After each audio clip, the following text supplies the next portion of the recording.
Sound check test 1 2 1 2. Sound check test 1 2 1 2. We are good. YouTube, we are good. Rumble, we are good. X, we are good. Facebook, let's see what they're talking about over on LinkedIn. Make sure that's good, and then we will get going over on Instagram and TikTok as we wait. One thing I will tell you all as the room populates is, let me wait a moment. Let me make sure LinkedIn is working. LinkedIn, are we good? We're looking for a signal on LinkedIn. Well, we got a signal. We're waiting for the picture on LinkedIn. LinkedIn, can we get a picture? There we go. We got a picture on LinkedIn. Instagram is coming on. TikTok is coming in. One thing I will tell you all is that the humidity is already back. Humidity is back in South Florida. It was about 87, 88 degrees yesterday. It's not going to be quite as hot. YouTube's already telling me that the connection is unstable. Are we good on YouTube? Those of y'all watching on YouTube, can you hear me? Can you see me? YouTube. There, YouTube is already giving me an issue here with the. Can you hear me and see me on YouTube? Are we good with the connection on YouTube? If not, jump over to TikTok or Instagram or Facebook. I don't know why they keep giving me this issue. As soon as I start the live, they give me this. But as I was saying, the humidity is back in South Florida. It was about 87, 88 degrees yesterday. And this morning, you can feel the humidity hit you. As soon as you open the balcony door, the humidity just hits you. I actually like that. I like that kind of weather. I like it being super hot. I'd rather be super hot than cold. I do not like cold, even though I'm wearing a suit. And it can be uncomfortable when you're outside in a suit with this kind of heat. I would still rather. I think I might have to restart YouTube. YouTube is giving me issues again. Let me restart YouTube. As y'all coming in on TikTok, Instagram, good morning. Let me know where y'all are checking in from. Let me start a new stream over on YouTube, because YouTube is where the replays go. And I don't want to have to take extra steps to get this on here. So let me just do this and make sure we have it going the right way. YouTube has, again, been janky for the last like 3 weeks. I think I just may have to change how I'm setting this up, but it keeps giving me issues. Tell me where y'all are checking in from so we can get into this. Iowa is in the house. Shout out to Iowa. Let me see. The topic here today, by the way, for those of you on TikTok, I don't think y'all can see the title of these live streams. The topic here today is why Western society is collapsing. And yes, Western society is collapsing. That includes us. That includes most of Western Europe. And I'm going to explain exactly why it's collapsing, because we have a big, the United States of America, when I say we play a big role in this collapse. And I'm just getting my YouTube stream restarted, and then we're going to get right into what we need to get into here. I'm just waiting for YouTube I think I might start the YouTube stream. In the past, what I would do is I would start YouTube, then all the others. Maybe I'll do all the others and then do YouTube last. Maybe that'll help. I think I did that one day last week inadvertently, and it worked. So let's get into this. We're going to talk about why Western society is collapsing. So all of you know we are part of Western society. If you live in the United States of America, you're part of Western society. The entire West, which again includes most of Western Europe, and why it's falling apart, what that falling apart actually means. YouTube telling me again is an issue, so who knows what the hell is going on here. So anyway, we'll get it on YouTube one way or another. Let me introduce myself first, because I don't really need to give too much background to this topic. For those who don't know me, my name is Dre Baldwin. Many know me as Dre all day. I'm a former 9-year professional athlete, author of 40 books. I've done 4 TEDx talks. I created this brand called Work on Your Game. What we do here is work with professional entrepreneurs to systematize, strategize, and scale their businesses up from the 6-figure level to the 7-figure level. So if you are a professional in business and you would like to work with us, you can just go to workonyourgameuniversity.com. You can learn more about what we're doing, who we are, who we have helped. You can see our receipts. We have a long list of receipts. We got more receipts than you are even capable of reading. And all of that, again, you can find that by going to workonyourgameuniversity.com. All that said, let's get into this topic here, because I got plenty of things that need to be said, and we want to make sure we don't go too far over time here today. Let me check what my schedule is here today, because I know I got stuff to do. All right, let's get into it. Number one, why Western society is collapsing. And when we say the collapse of Western society, we mean the way that things have been, the way that things used to be leading up to this point. A lot of those standards are falling apart and falling by the wayside, and it's leading to a worse, lower level society. It's not saying that change in and of itself is necessarily a bad thing, but there are many changes happening in Western society that are not good, like things falling apart. And as I get to explaining this, you'll understand it. Number one, cultural and social fragmentation. Cultural and social fragmentation. What exactly does this mean? I talked about this when I did a stream talking about how America messes up and fumbles the ball on immigration. It's not that immigration in and of itself is a bad idea. The problem is we get a lot of cultural and social fragmentation as we import more and more new people into our spaces. And again, this can apply to all of Western society, not just America. But when you keep bringing more and more people into a space, the shared values no longer exist. People don't have the same shared values. You get a lot of identity politics, and then you end up getting a whole lot of division. And sometimes the politicians are pushing this because they want more of it, because it helps them get votes and it helps people support. So for example, I'll give you an example so y'all can picture this. Imagine that you had a glass of milk, and then you take a pitcher of water and you start pouring water into the glass of milk. Well, eventually, at first, it still looks like milk and it will still pretty much taste like milk. But if you keep pouring water into the glass of milk, eventually you're not going to have milk anymore. And you also don't have water, because it's this mix of a thing that doesn't even have a name. And that's what happens when you keep bringing more and more people into a space and they are not assimilating or acclimating themselves. So let's just say you got the glass of milk and you pour a little bit of water in. Well, again, to humanize the milk and the water, you can have the milk teach that little bit of water, okay, here is what it takes to be milk. You want to be milk, you got to do this, this, and this. And they can train that little bit of water to become milk. So now you got just more milk because the water became milk. But if you pour a whole bunch of water in all at the same time, well, there's no time for that assimilation. There is no forced acceptance of standards and rules. And before you know it, again, you have this mix that you don't even know exactly what this is. This is what happens with immigration. And notice that those of you who pay attention to other countries are doing the same thing that we were doing during the Biden administration when it came to immigration, just allowing more and more people in. But again, no forced assimilation, no shared values. People weren't even told what the values were. And this is a problem. And this starts to lead to the breakdown of anything. You just keep bringing more and more stuff in, but nobody is actually managing what's happening. I remember I heard an entrepreneur talk about this, that he ran a big company. And he said, when we hired our first 25 employees, I knew who everybody was. I was sitting in on every single job interview. I was shaking everybody's hand, and I knew everybody by their name when we only had 25 people on staff. But when our company got bigger and we had 150 people on staff, I'll be walking through the building of my own company as the boss and the CEO and the owner, and I would walk past people who I did not even know who they were. And they were holding very powerful positions at my company. I never met them. I didn't interview them, didn't shake their hand, didn't know their name. And they might not even know who I was, even though I was the owner of the company. They walked right past me, didn't even know me. And this is what happens when you keep bringing more and more people into a space. That does not necessarily mean it's a bad thing. If Jeff Bezos walks into an Amazon warehouse, pretty much probably all the people know him. He doesn't know any of them. Doesn't mean that you can't still be successful. The issue is, if you get a job at Amazon, they train you and tell you exactly how to work at Amazon. Is this true or is it not? And if you work at Amazon, you know it. If you work at Walmart, they train you on how to work at Walmart. If you work at Nike, they tell you how to work at Nike. They tell you exactly what the rules are and what the process is. The thing is, people are coming into the United States of America and no one's being told the rules.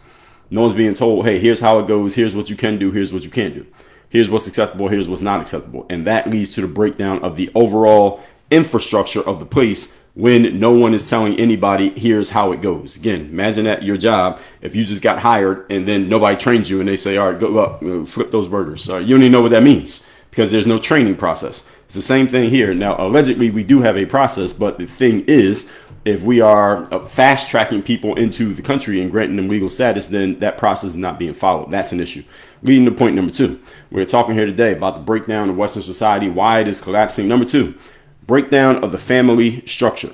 Now, this is a point right here that I have over the years when I talk about the black community, just the black community in the United States of America, this is the number one issue in the black community, is the breakdown of the family structure. Family structure means man, woman, child. And that man and that woman are the biological parents of that child.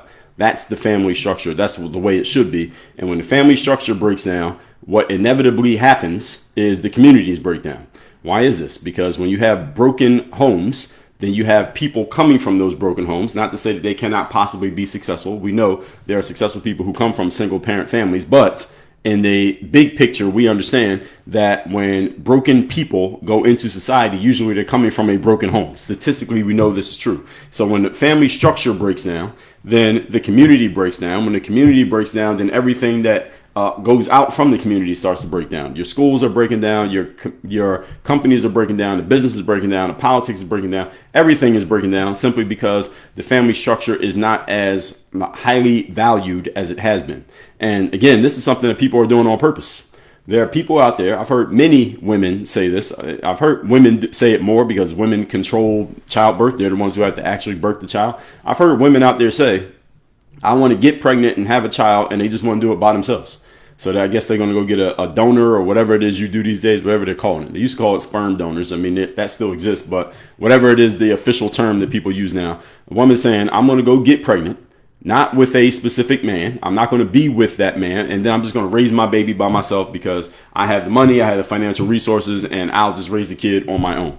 And is she telling the truth that she has the resources to raise a kid? She probably can. Can you afford the diapers and the clothes and the baby formula and whatever else it costs and the child care? Can you afford it financially? Yes. The issue is raising a kid is not about money.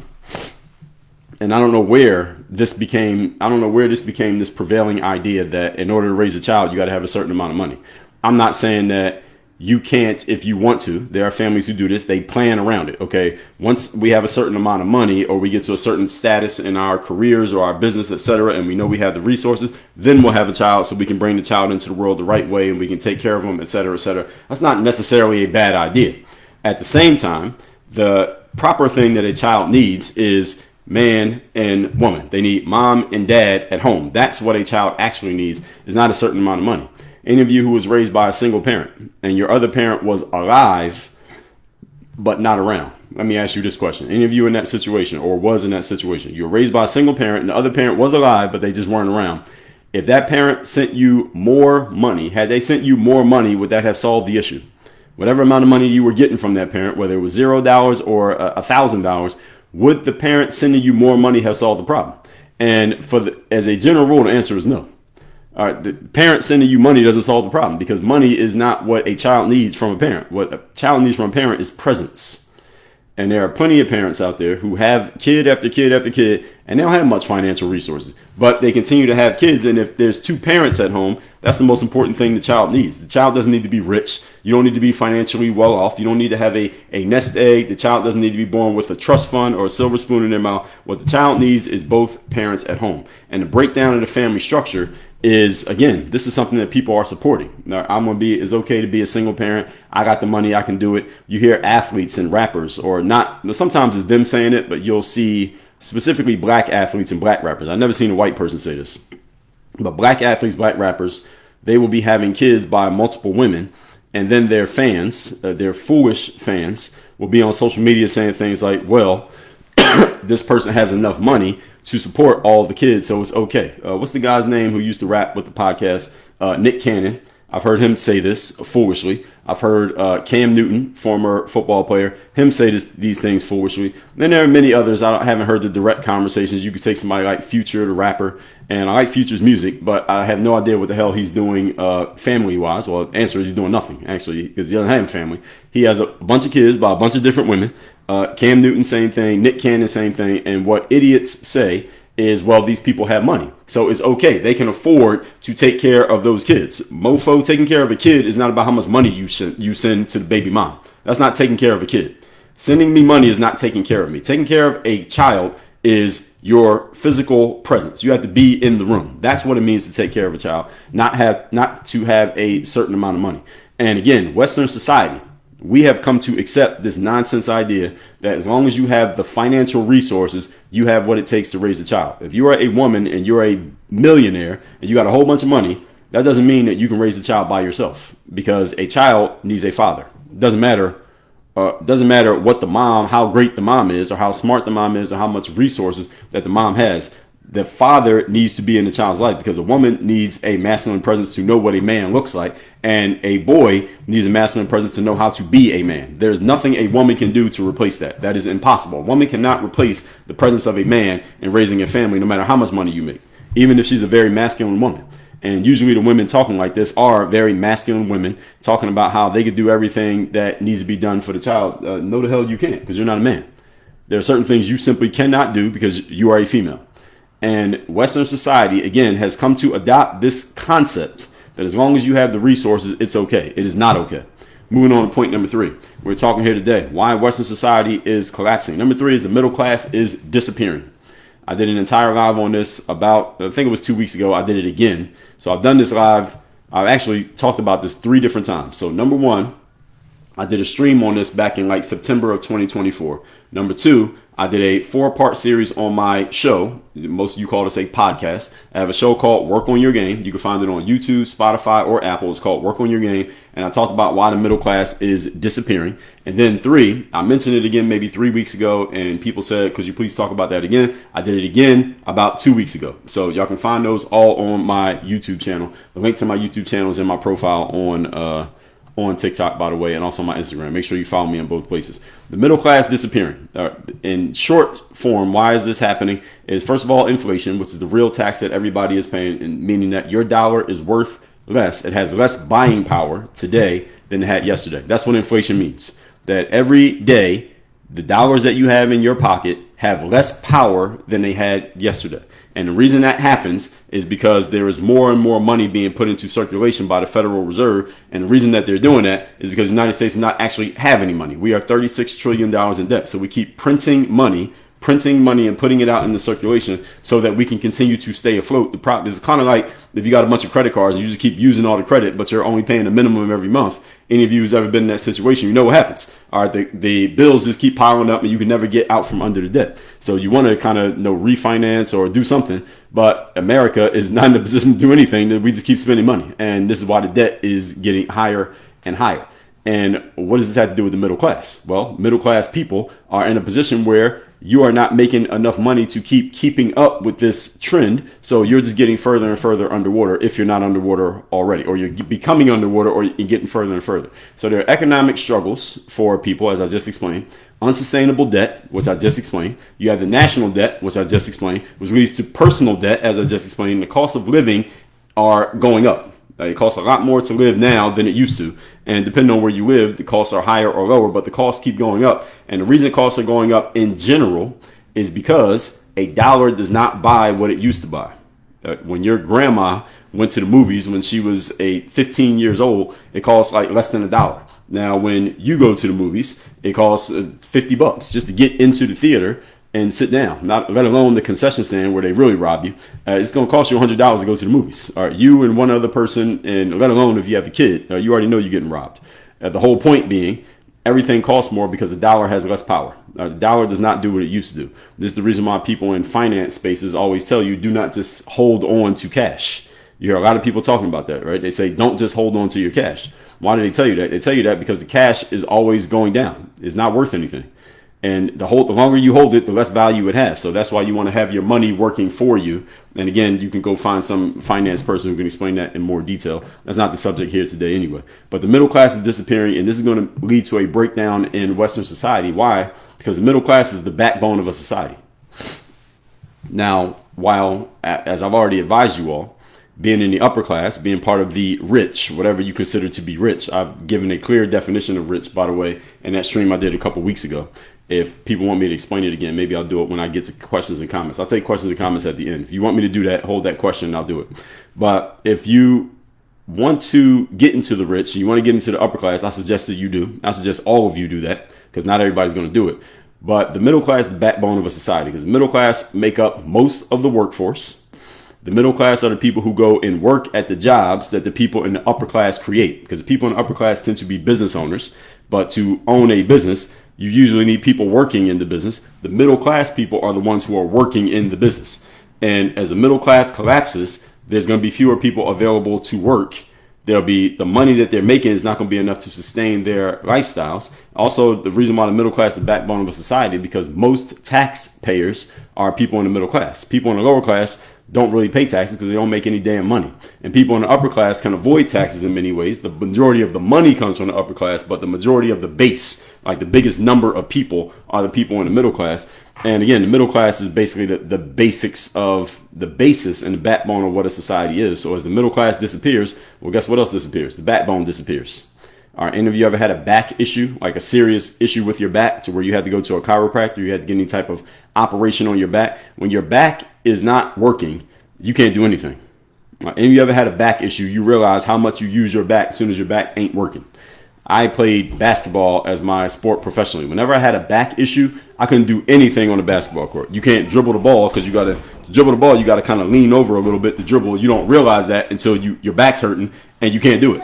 If you're going to jump to dunk the ball or to make a layup, you're putting a load of pressure on your back to load up and jump. You realize that when your back's hurting, you can't do it. You don't realize how much you use something until you can't use it. So when the backbone of society collapses, i.e. the middle class, everything falls apart and nothing else works. You understand this? This is what happens when you have a backbone issue. So I'm making it an extended metaphor here, hopefully not losing y'all. Moving on to point number 4. We are talking here today about why Western society is collapsing. The fourth problem: dreams of massive success are no longer being realized. You remember this whole concept of the American dream? Y'all remember that? Notice nobody talks about that anymore.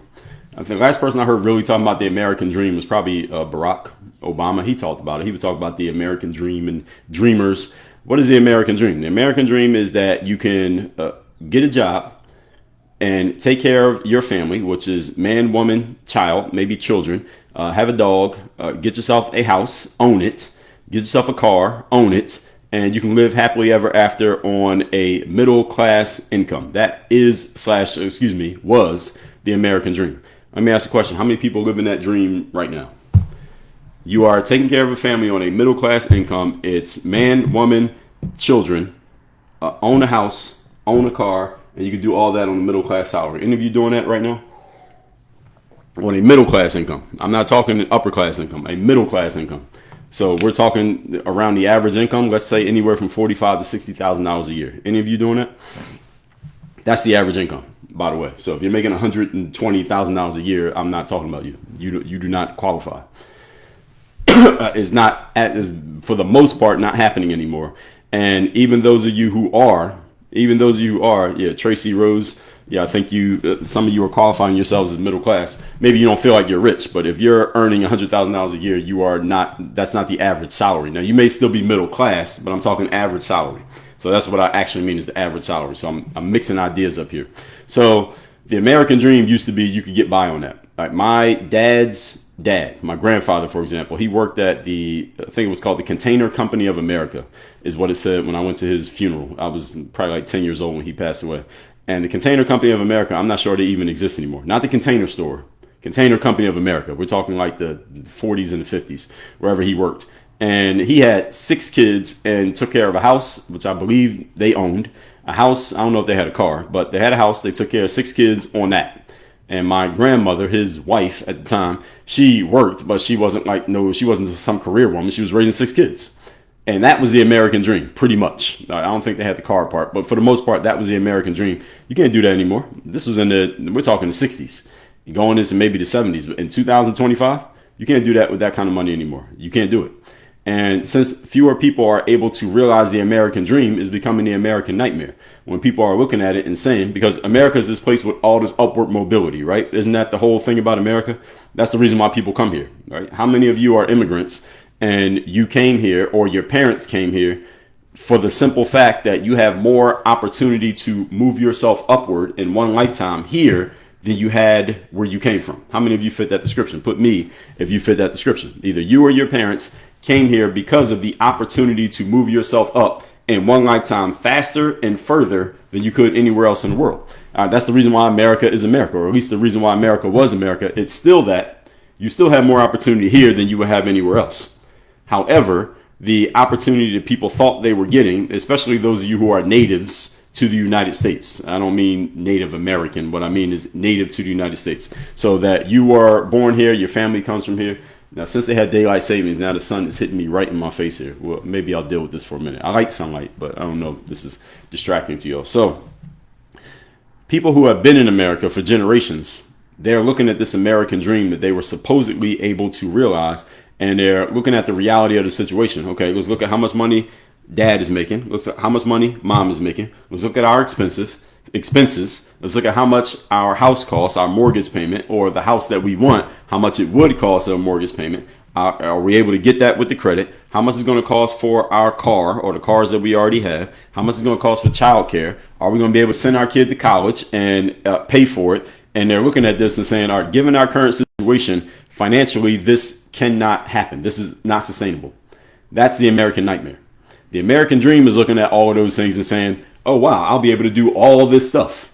And 50 years ago, you could look at it and say, wow, I'll be able to do all this stuff because this is where my finances are. This is where I project to be. And this is how much things cost. I can actually make this happen. Let's say the 1960s, you could think that way. That was the American dream time frame, right? And before that. Nowadays, you're looking at the situation and you're looking at all numbers and you're looking at your Google sheet or your accounting, or you're talking to your accountant and you're like, this can't happen. This can't happen. Given my current situation, this cannot happen. And the fact of the matter is, many adults, especially once they become parents, are not looking at possibly switching careers, not because you possibly think is going to be a whole lot more money. Most adults are not thinking that way. Most adults, now some of you may think that way. If you're entrepreneurial minded, you would say, well, I'll drop my career and start a business so I can make more money. It's possible, but most people don't have the mental makeup or the stomach for that. So most adults are looking at their situation and saying, okay, based on the career that I'm not leaving, the job that I will not exit, and this is how much I'm making, here's when I can get a raise every X number of years, is going to be this much money. How am I ever going to be able to make my dreams come true with this? And the answer is you can't. And that's when the dream becomes a nightmare.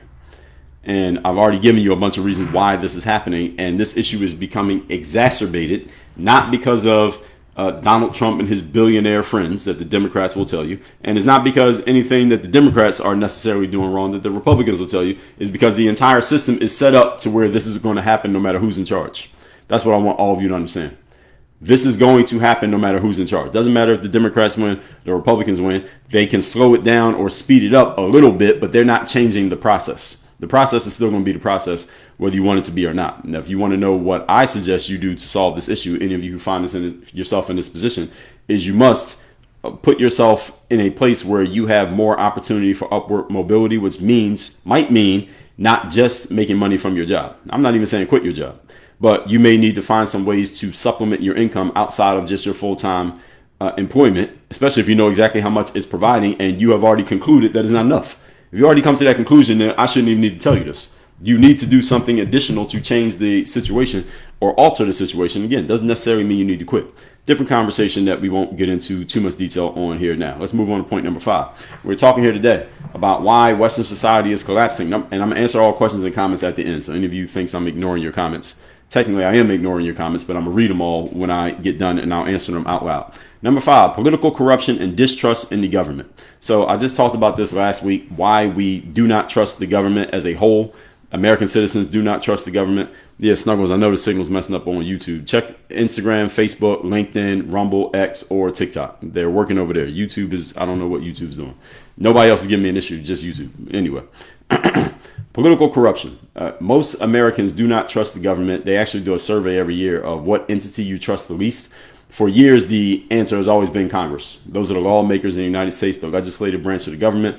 They've always come in last place. Now, good news for the government is that they are no longer in last place. Any of you know who took their spot in last place? Put it in the comments.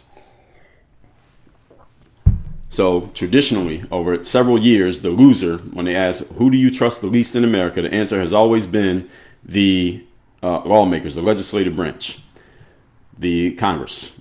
Do you know who took their place as the least? There's a new winner. There's a new winner for the least trusted entity in the United States of America. Do any of you know who it is? Roommate say you just ordered that glass bottle. Man, I should have gave you my Amazon affiliate link so I can get some money off that.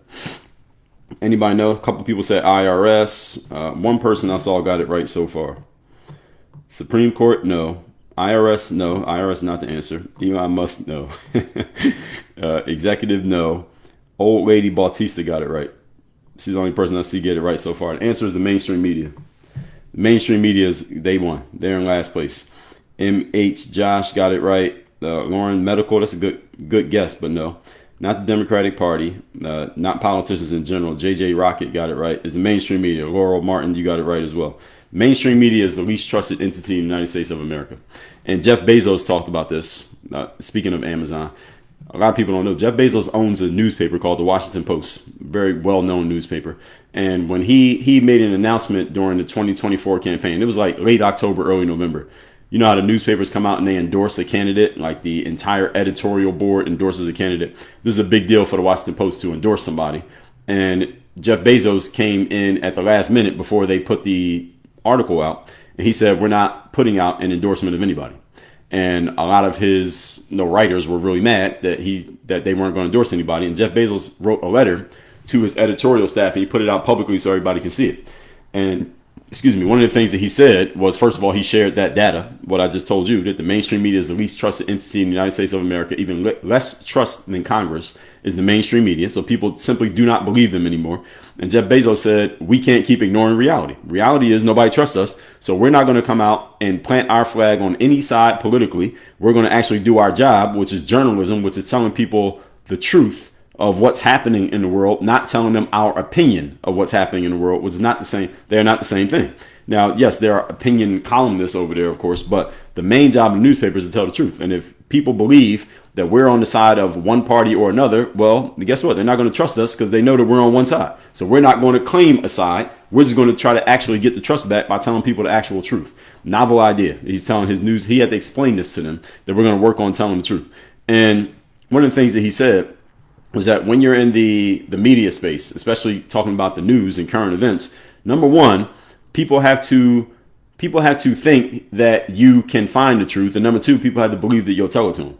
And if you don't have both of those, then you have no trust. So people had to believe that you are actually good at what you do and that you'll actually do it for them. Those are two different things.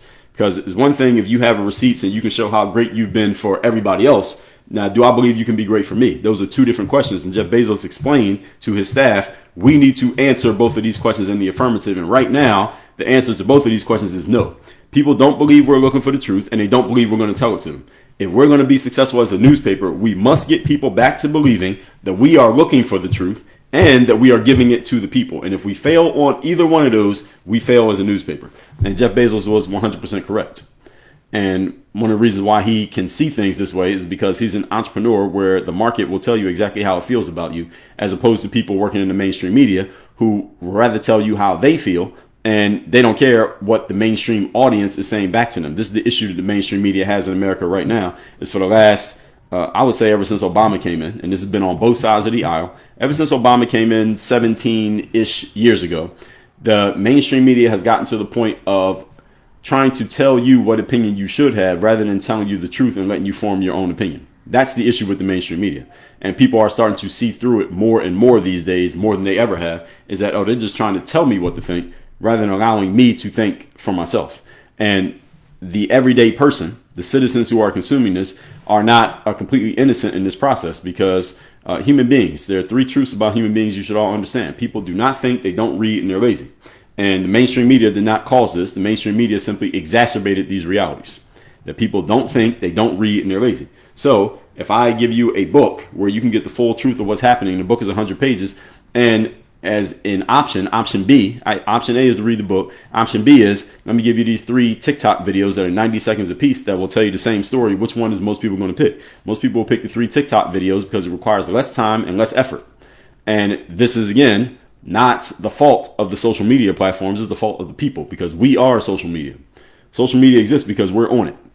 So our laziness, our mental laziness, has allowed the mainstream media to take advantage of it and sensationalize things in order to get our attention, because we have told them loudly and clearly that we will respond to that. So if you want to see the mainstream media change, the first thing has to change is you and your habits when it comes to what you consume and how you consume it. When they see that and the marketplace is telling them clearly this is what people are demanding, they will supply. First law of economics is supply and demand. So if we demand Short form stuff that's sensationalized and doesn't even have to be the truth. It can be facts taken out of context. You're going to get more and more and more of it because you keep engaging with it. And if you want the truth and you want the full truth and nothing but the truth, you must start engaging with the truth, the whole truth and nothing but the truth, not just the short form stuff that may be sensational to you and entertaining to you, but is not actually what you claim you want. See, people say they want one thing, but they actually do a different thing.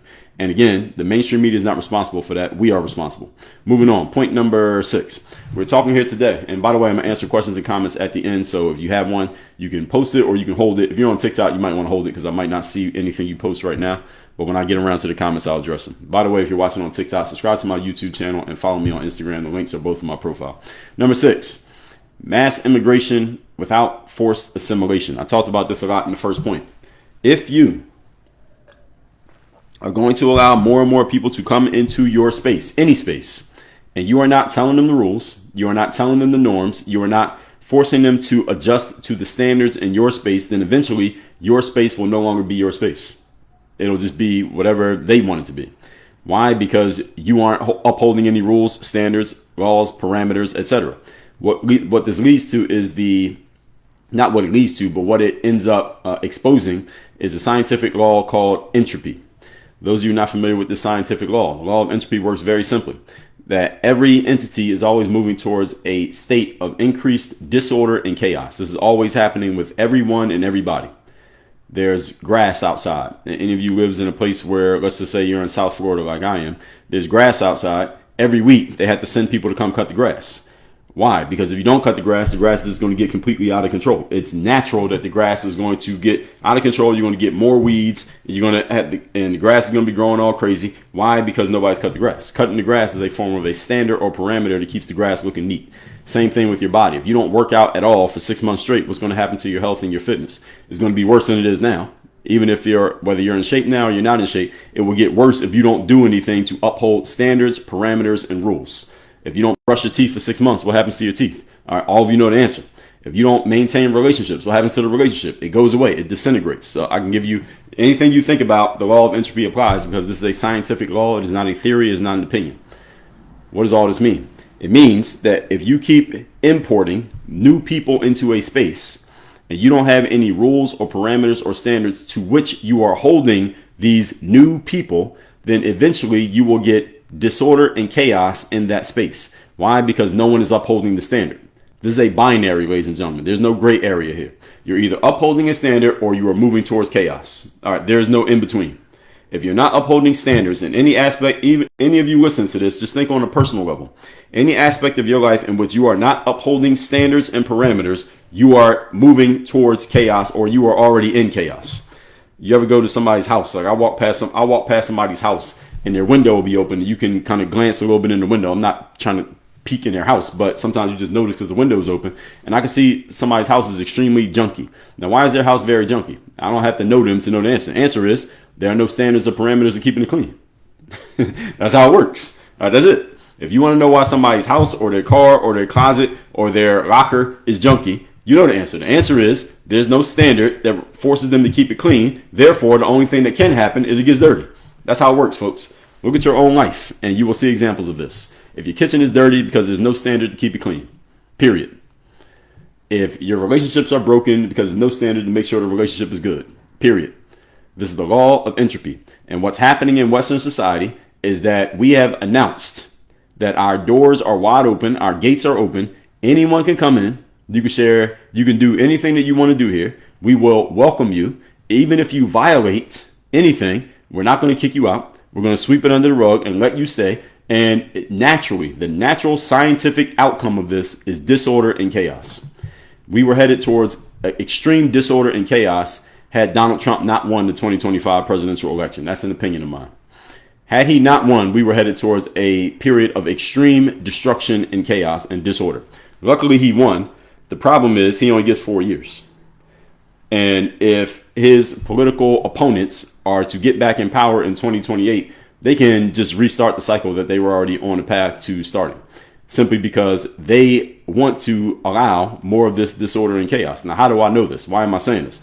I'm not even saying this as a partisan point. I am not a Republican. I'm not a conservative. I'm not MAGA. I'm not on any political side. The reason I'm saying it is because when you allow new people to come into a space and there are no standards or parameters to hold them to, and you're allowing that, and this is what the political left was doing, they were allowing it. Let's just let more and more people in. We're going to grant them legal status. Kamala kept using this term, a fast path to citizenship.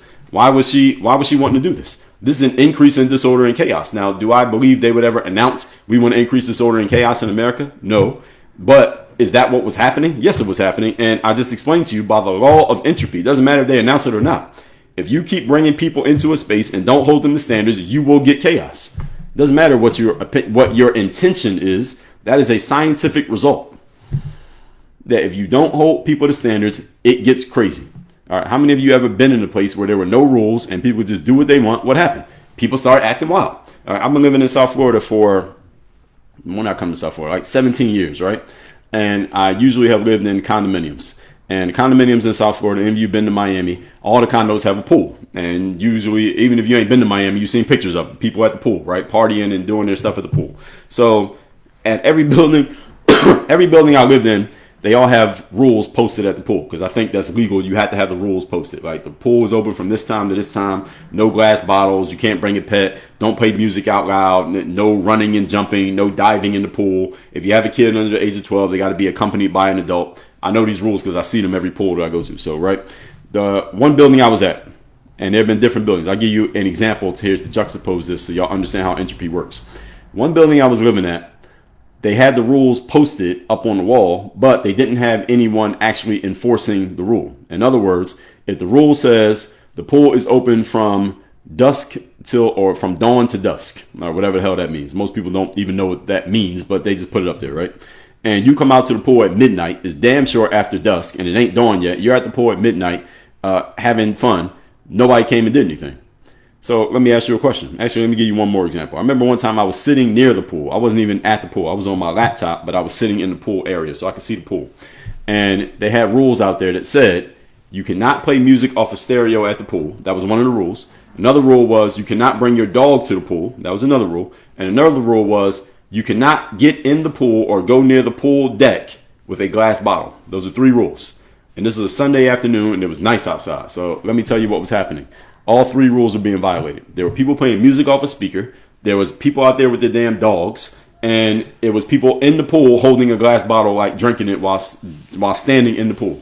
Now, there was no one enforcing these rules. And what was funny is I saw people from management. This is a Sunday. So people from management, I saw them walk over to, they're on the inside, but there's big glass doors. So you can see what's happening at the pool. And I could see them standing there conferring with each other. They're talking to each other about what they see. I'm watching them looking at these people violating the rules. And they know they're violating the rules because I'm watching them talk about it. I couldn't hear what they were saying, but I could see what the kind of conversation, the body language, what they were doing.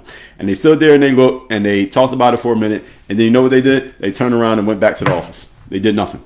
Now, let me ask you a question. How many people followed those rules ever at that building? Y'all all know the answer. Nobody followed the rules. People just did what they wanted to do. And why is this? I just told you, because no one enforced the rules. If you have a rule that you don't enforce, it's not a rule, it's a suggestion. Unenforced rules are better known as suggestions. Don't call something a rule if you're not enforcing it, period. Now, let me juxtapose that with a different building I lived in. This building had the same rules posted up on the wall.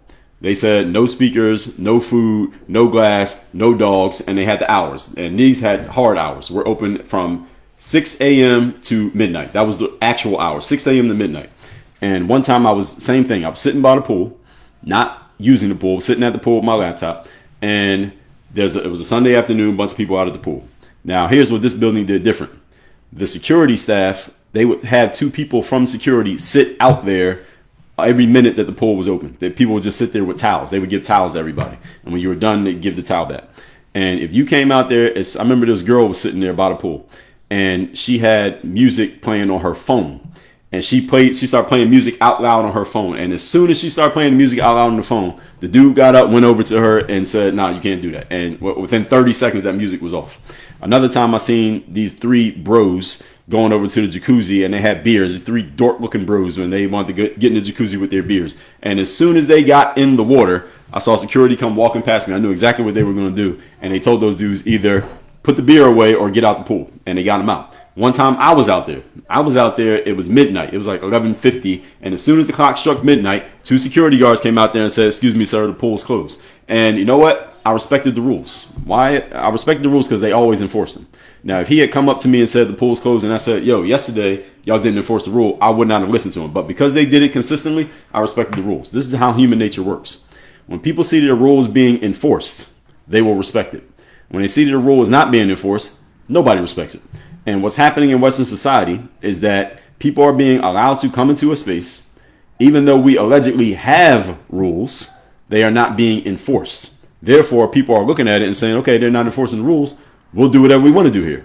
And that's exactly what's happening.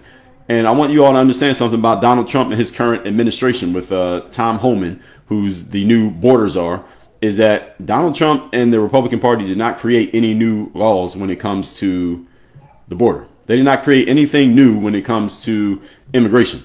All they did was take the rules that are already on the books, also known as laws, and they just said, we're going to enforce them. That's all they did. And a lot of people don't even know that. Donald Trump did not create a single new law when it comes to immigration. He can't create laws. All he can do is sign them into law. Congress hasn't passed anything. All he did was say, we're going to enforce the laws. All the Biden administration did was not enforce the laws. That's it. All he did was just go back to enforcing the laws, and it feels like he's doing something crazy when he's actually not. He's just enforcing the laws that we already have on the books. So when Donald Trump says law and order, you can at least give him this point. He is doing it. Let's just enforce the laws that we got. That's it. And when you take the laws that already exist and you just choose to ignore them, we're just not going to enforce the laws. What did I just tell you? You get disorder and chaos. Again, this is a natural, guaranteed scientific outcome of not enforcing a rule. Thank you for that. Whoever just gave me that circa 7, thank you for that gift on TikTok. And this is where we're at right now. And this is the main reason Western society is collapsing. If I had to condense everything that I'm saying here, I'm not even done. If I had to condense everything down to one point, is that one right there, the law of entropy. All we're doing is because all Western society, everybody has laws and rules, right? Whatever country you live in, there are laws and rules and standards that you have to operate by if you're going to be in our space. At least there used to be. All that's happened over the last, let's just say 25 years, just this century, is that a lot of Western societies have simply relaxed the rules. That's it. They just relaxed the rules. They've relaxed the rules. They've relaxed the standards. They've relaxed the parameters, because there used to be a rule that said if you're going to play on the girls' basketball team, you have to be a girl. What do? They relaxed the rule. Now you got what? Disorder and chaos. They say if you're going to come into our country, you got to go through a paperwork process, and it takes this long, and that's how you become a citizen. And what do? We relax the rules. Now we say, okay, now we're going to give people legal status, not citizenship, but legal status. And what happens? More and more people are coming in. What do you get? Disorder and chaos. This is what happens when you do not enforce rules. It gets crazy. When you were in second grade and the teacher didn't come to class and the substitute walked in the room, what happened to the classroom that day? It became a damn zoo. Why did it become a zoo? Is it because the kids are unruly and crazy? No, because the very next day, when the main teacher came back to school, all the kids were sitting at their desks with their hands folded like this. What's the difference? Did the kids just go from being good to bad to good over the course of 2 days? No. All that happened is you remove the rules, you remove the standards, you remove the parameters, and things get crazy. And this is what Western society has done. And again, there are people in Western society who have power and influence who have decided this is what they want to do. This didn't happen by accident. They wanted to do this. Now, you can draw your own conclusions as to why they wanted to do it, but this is the issue. Moving on to point number 7. We're talking here today about why Western society is collapsing. Declines in education and intellectual rigor. I just touched on this a little bit when we talked about the mainstream media. Declines in education. Lowered academic standards. You want to talk about lowered standards. Lowered academic standards. So one of the issues with diversity, equity, and inclusion was that a lot of colleges, when they got influenced by this concept of diversity, equity, and inclusion. Oh, we have to let a more diverse group of people into our school. Let's say some college who has very strict admission standards. They get bullied or shamed or guilted into, y'all are letting in too many white people and Asian people. You got to bring in more black people, right? So they were told that. The reason why they weren't bringing in more black people is because there weren't enough black people hitting the academic standards that they required for admission. So all they did when the DEI, let's say, policy or mandate got installed at that school, They said, okay, how do we bring in more black students? Well, it's not like the black students all of a sudden got better academically. So what do? So we got to find a way to let them in. So what they do? All we got to do is lower the standards. So the standard for getting into the school used to be this, and we had 2% black students. We want to have 10% black students. Again, the black students didn't get smarter all of a sudden or better at school. All we're going to do, and they didn't get better at the standardized test, all we're going to do is lower the standard. So now more of them qualify, and now we can let more black people in. That's all that happened. That's all diversity, equity, and inclusion did, by the way. Now, again, you look at the corporate definition of DEI, then it sounds good. It sounds like things that nobody could go against. When you look at the implementation of DEI, all DEI meant was we're going to lower the standard. That's all it was. And I don't care if you're a DEI supporter. I don't care if you are a beneficiary of DEI. If you look at what it actually did, the actual result of DEI was we are lowering standards. That's it. We're removing parameters, lowering standards so that we can allow more diversity. We can allow more inclusion and people feel more equitable. Again, just look at it logically. That's exactly what it did. Lower the standards. And what does that have to do with education? Let's talk about that. Less intellectual rigor. Lowered academic standards, more thought policing, and people being generally too distracted to focus and learn. What's happening in schools these days, and I just was making a video on my whiteboard earlier about this. You'll see it in a couple weeks on all my social platforms, is that when it comes to thought policing, it used to be that if someone was homeschooling their kid, we used to look at a homeschooled kid like they were a weirdo, right? You're at home all day. What are you? You're Amish or something like that. You're at home all day. Maybe your parents are super religious. You're being sheltered off from the rest of life. You have no social skills because you're not around other kids. You used to think the weirdos were the kids who got schooled at home, right? Now where are the weirdos coming from? They're coming from the schools. The weirdo kids are the ones who go to school. The regular ones are the ones who get schooled at home. If a kid becomes a weirdo these days as an adult, when you see a weirdo adult these days, what are they usually a byproduct of? They're usually a byproduct of a public school or a liberal university. True or not? The weirdo kids these days are the ones who are coming from school, not the ones who never went to school. The homeschooled ones are the normal kids. Those are the ones who pretty much got their heads on straight. Is the ones that went to a public school for 12 years, and then they went to some liberal university with a safe space, and they get out of school thinking that life is one way when it's actually another way. And then they run into reality.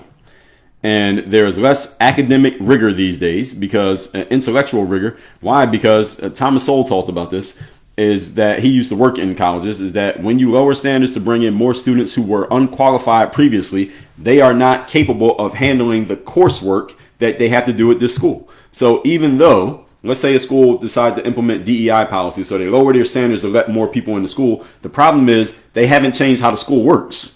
So the standard to get in was up here, right? Back in the day, before DEI, the standard was up here. And then when you got into the school, the coursework was up here too. So the reason why the standard was so high, because they needed to admit students who were able to do the coursework, because you would drown in coursework, then you're going to flunk out of school. So here's what happened. They put DEI in and they lowered the standard. So now more kids can get in, but they did not lower the standard of how the school works. So you would get into school because you were at this level, but then when the coursework is at this level, you're down here. Now you got a problem. And now these same kids who are being DEI'd into school were still failing at school and or flunking out of school because the coursework did not get lowered.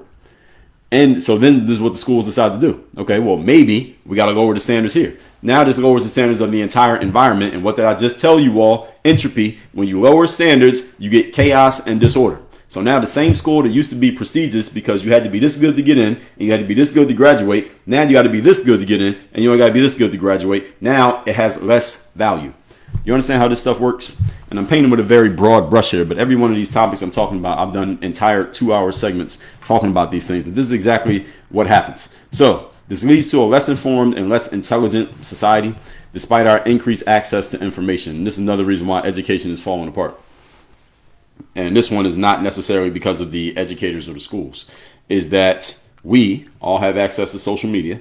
And because we have access to so much information at our fingertips, we tend to not value thinking as much simply because Google or ChatGPT can answer any question that we get asked. And it's not that we're wrong. It is true. They can answer any question. The problem is you now become a victim, or not even a victim, a slave to your smartphone or to your internet connection. And you can't even use your brain. Your brain is less valuable because you're not using it as much. Less rigor. You're not using your brain as much. Therefore, what happens? We know atrophy. You don't use it, you lose it. You don't lift weights, your muscles go away. You don't do cardio, then you lose your cardiovascular power. You can't walk up a flight of steps without getting out of breath. So this is what's happening in education. Less intellectual rigor.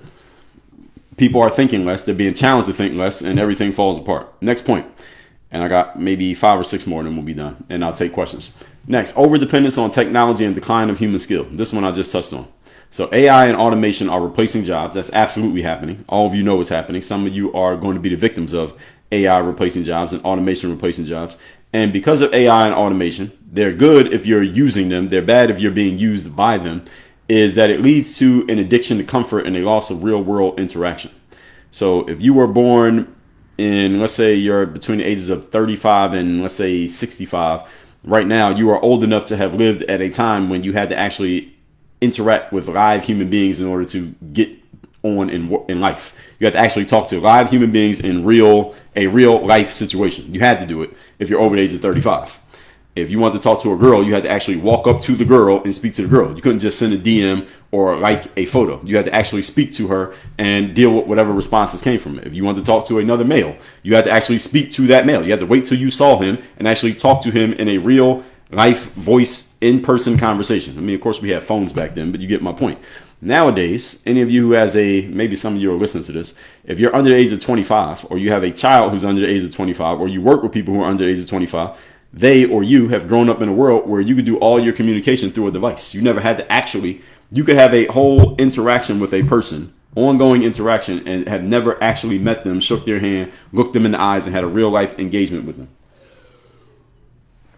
You remember that football player many years ago who got catfished by the girl and it became this big story? He was playing for Notre Dame and he got catfished by that girl, and he was but superly embarrassed because he had built this whole relationship with this girl on the internet. And listen, I'm not saying you can't meet a girl on the internet. I've met girls on the internet, but at the same time, he was a little bit younger. He ain't that young. I don't remember what year. This is like 2012, so he wasn't that young. That guy's probably maybe about 35 years old now. The whole point is, we used to have to do this used to have to do this just as part of life. You just had to interact with actual human beings. Nowadays, everything is text messages. Any of you who's a grandparent, or you talk to your grandmother, or maybe your parents, depending on how old you are, and they're like talking to the younger generation. Let's say like my sister has kids who are in their teens, and I'll ask my mom, have you talked to those kids? And my mom will say, well, they'll send me text messages, or it was my birthday, they sent me a message on Facebook. All right, that's not the world that we grew up in. All right, again, those of you who are 35 and older, you know what I'm talking about. If you wanted to tell somebody happy birthday, you had to actually call them on the phone and actually talk to them. Nowadays, people will make a post on Facebook or send you a text message and don't even call you. And by the way, not for nothing, people over 35 are doing this too. People over 35 are doing the same thing. Now you're sending somebody a text message for their birthday rather than calling them, and you're 50 years old. You know better. You know it's not the world that we grew up in. And people who are over the age of 35, I think it is still wired in us to appreciate a real life interaction, even though, I mean, some people say it's the thought that counts, but it's more than the thought. All right. What do you think? What do y'all think? Put yes if you agree with that. Say, yes, I appreciate the fact that you texted me on my birthday, but dude, you're like 47. How about you just call me like you would have had to 25 years ago? You would have had to call me for my birthday. How many of you agree? Put yes. Put no if you disagree. You're okay getting a text message. Any of you who's a grandparent, do you want your grandkids sending you a Facebook post, or do you want them to call you? This is what I'm saying. And I believe this is leading to a collapse in society because people just don't engage with people the way that we used to. Everything is so passive and everything is so removed, and you're using a third party rather than actually having real life engagement. So I see a bunch of you are agreeing with that. Yes, just actually engaging with a human being. And when you had to have the skill. This is the reason why I say people between the ages of 35 and about 55 are the golden generation of society when it comes to communication, because we are old enough to remember a time when you had to deal with people in real life in order to engage at all. But at the same time, we are and were young enough that when the internet came around and social media and all this stuff, we were young enough to adapt to it so we could take our real life skills that we learned dealing with people and apply them on the internet. And that's the golden mix. And people who are a little bit older than that, let's say people my parents' age, they're in their 60s, they were a little bit too old to really adapt to all the technology, so they didn't really jump in it. I'm not saying any of you listening to this, if you're in your 60s, you may be different than how my parents are. I'm speaking generally. And then people who are younger, let's say if you're under the age of 30, let's say 30, 25 or 30, and you're younger than that, You grew up in a world where you could do everything through the internet. You could talk to everybody through the internet, and you didn't have to develop actual people skills of dealing with actual human beings. Not to say you never do, but you didn't have to. We come from a world where you had to.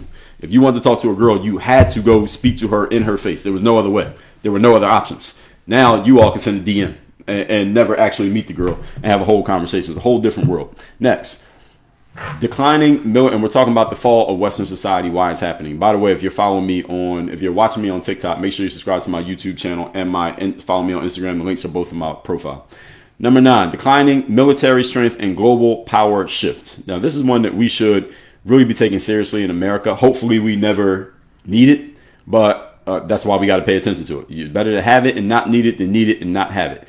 It has become harder to recruit people into the military. They actually said that after Trump won in 2024, that there was a big bump increase in people applying to join the military because people felt stronger connection to the country, just a stronger pride and nationalism after Trump won the election. And I 100% believe that happened.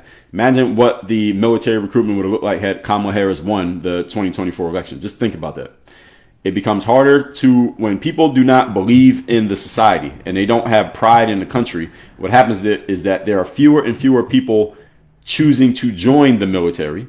And the issue with fewer people joining the military is that our military power is weakened. And when our military power is weakened, we can look like food, as we say. We can look like a ripe target for our enemies. Now, as far as the United States goes, there are only 2 other powers in the world that have anything close to the capability of doing anything to us. One is the R country, and the other is a country that starts with the letter C. They're the only ones who could do anything to us. Now, the country that starts with the letter C, what I've read and heard when people who know this stuff even better than me talk about it is that the C country, they already have us over a barrel, the United States. And they would rather just slowly allow us to become so financially insolvent that they pretty much own the United States of America, which right now, the way things are going, that's exactly where we're headed, by the way, in case any of you didn't know. We are headed to being financially owned by the C country because we are already very much in debt and it's only getting worse. Go to usdebtclock.org. You want to see how much in debt we are. The number is just climbing. Every second, the number just gets bigger. It's like $100,000 a minute. Not even a minute. $100,000 damn near every 15 seconds. So they're just going to own us. They don't have to beat us on the battlefield, and it would be dumb of them to even try. They don't even have to try to beat us on the battlefield. Because if they get into a physical hot war with us, the challenge for them is they might lose. We might actually beat them if we get into a hot war. They could win, but we could win too. So we would have kind of, as they say in boxing, a puncher's chance to win that battle. But if they just do nothing and just slowly allow us to keep getting in debt and they slowly keep building up their powers and their coffers, they don't have to do anything. We're just going to fall apart. We'll just fall right into their hands and they don't have to fight us. As they say, the best wars are won without bloodshed. That's what's pretty much going to happen. That's what's happening. We're in the process of that happening right now. So it still matters that we have a strong military, but our biggest challenge is not a militaristic challenge. For the most part, we don't get challenged militaristically. Doesn't mean we never will, but the biggest challenge for us right now is financial. That's how we're going to lose. Next, individualism. Now, individualism is a great thing. I am a supporter of individualism. America became what it became because of rugged individualism. A bunch of individuals came over here to this land, decided to take it over. That's what we did. We took over this land, made it our own, which became the United States of America. And rugged individualism was so supported here that people were able to come here, build their own families, build their own businesses, and live the life that they want to live. Great thing. The issue with hyper individualism is that people are so focused on themselves that they don't consider the ramifications of their actions on a greater community. And that's an issue. Any of you who's from small town America, you tell me if I have this right or wrong, because I'm a big city guy. I come from the city of Philadelphia. That's where I was born and raised. I live in Miami, Florida now. Always lived in big cities. Never been a small town individual. I know a lot of small town people, but I've never actually lived in a small town. In big cities, people are much more focused on self, individual, and they're not really into community. You can walk around a big city all day and walk past thousands of people and nobody will say a word to you. They will not speak to you. They will not acknowledge you. They will not talk to you. If you were to stop them and try to start a conversation, they're looking at you like you're strange. Like, why are you even speaking to me? Even though they're standing right next to you. That's how it is in a big city. In small towns, however, Everybody knows each other. And if you don't know them, you know somebody who knows them. Everybody looks each other in the eye. Everyone says hello to each other. It's not this city mentality. Whenever I go to a small-ish town, I can tell that my energy is a little bit different than everybody else's, because everybody wants to look at you and talk to you and say stuff to you. And I'm not used to that because I'm a big city guy. But in small towns, it's much more community focused, and everybody knows everybody. Everybody cares for everybody, and they do not allow disrespect of the community. In a big city, you could be walking down the street and somebody will eat a bag of chips and just throw the bag on the ground and just keep walking, and nobody will say anything to them. In a small town, you do that, somebody will stop their car and get out and say, yo, what are you doing? Don't do that. The point being, I'm just giving you broad examples here and generalizing, but the point being, small town America, people focus on community. It's about the community. How do my actions affect everybody else around me? Whereas in big cities, which tend to have a whole lot of the population in America, and I'm gonna make all this make sense in a second. In big cities, people are more focused on themselves. Now, one of the reasons why people don't trust the government is because a lot of folks, especially small town folks, is basically everywhere in America that's not on the coast, save for maybe Chicago and a couple other places, is that the politicians tend to, this is what it looked like before Donald Trump came along, it looked like they were only focused on the big cities. It looked like they were just focused on where are the big cities, where are all the people at, let me just make sure I appease them, and if it happens to screw over the people in the middle, so what? Donald Trump came along and pointed this out. All these politicians are only focused on their big cities and their big donors, and they are completely ignoring the everyday person in America. I'm going to bring America back and focus on the everyday man and the everyday woman. This is the reason why he won twice. The reason why he won is because he focused on the everyday man and woman, and again, juxtapose that with the frame that his political opponents were only focused on the big places where the populations are most concentrated. The New Yorks, the LAs, the Miamis, the Philadelphias, the Washington DCs, and all the other places, well, forget them because there's not enough people. Donald Trump flipped it around. And that's the reason why he has so much support from everywhere that's not the big cities. Now, he still won some big cities. I believe he won Miami-Dade County in 2024. But everywhere outside of the coastal regions, Donald Trump dominates. And there's a lot of people in those places that, again, you city folks probably don't realize there's a lot of people in those places. There's a lot of people in those places.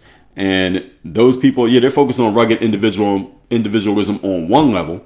But at the same time, they know how to turn it on and turn it off to where, yes, I'm focused on myself as an individual, but also how do my actions as an individual affect everybody else? And that's why you have such strong communities in those places. And you can't go to those places and disrespect those communities because you're going to get checked. You go to a big city and do something disrespectful to the town, nobody cares because it's not theirs. You go to a small town and disrespect, somebody's going to check you because it's theirs. This is ours. You're not going to come in here and disrespect it. And these are the same people who had an issue with the immigration getting out of control because they're like, hey, these are our communities. Our communities become our states become our country. We can't allow these things to happen. Now, understand, these places where the immigration was getting out of control, they were sending these people to the cities. They weren't sending them to the small towns because the small towns wouldn't have allowed it. If the immigration that was getting out of control from the Biden-Harris administration had been sending those people into small communities, those communities would have said, no, you're not doing this. They would have completely rejected it. It wouldn't happen. They instead start sending them to the bigger cities because the bigger cities were saying, well, why not? Why not bring in more people? It'll be okay. We'll be a sanctuary city. Until they found out what it actually took to be a sanctuary city. Then all of a sudden they changed their tone. And the small towns in which these people did get sent, the smaller towns, people were barking about it and not liking it. And this is where Donald Trump, they're eating the dogs, they're eating the cats. That's where it came from. He was speaking for those people. Now, were they actually eating the dogs or cats? Hopefully not. Maybe they were. The point was not whether it was actually happening. The point was the graphic, the image that he gave you. Is that they're coming to your towns and they're eating your dogs and cats because people in these small towns have dogs and cats and they don't want their community disrespected. That was the point. This was a metaphorical statement that Donald Trump was making. It was not, he didn't have to be specifically or factually accurate. He doesn't need to be most of the time. And when you're talking to the masses of people, facts don't matter, in case any of you didn't know. I did a whole stream on this also many months ago. When you're talking to the masses of people, facts do not matter. Why do facts not matter? Facts don't matter because facts require people to think. And thinking is work, and most people don't want to think. You have to give them a visual, a metaphor that they can understand directionally, not something they need to understand factually to where they can explain it. That's way too much work for most people. You have to speak in a directional way. Donald Trump is an expert at speaking directionally. This is the reason why he's won 2 elections. Barack Obama was an expert at speaking directionally. He did it in a different way, but he did the same thing. That's why he won. Kamala Harris is not good at speaking directionally. This is the reason why she did not win, and the reason why she will not be the candidate in 2028. So any of you thinking that that's going to happen, that's not going to happen. She just doesn't have the skill. President of the United States is a public speaking competition.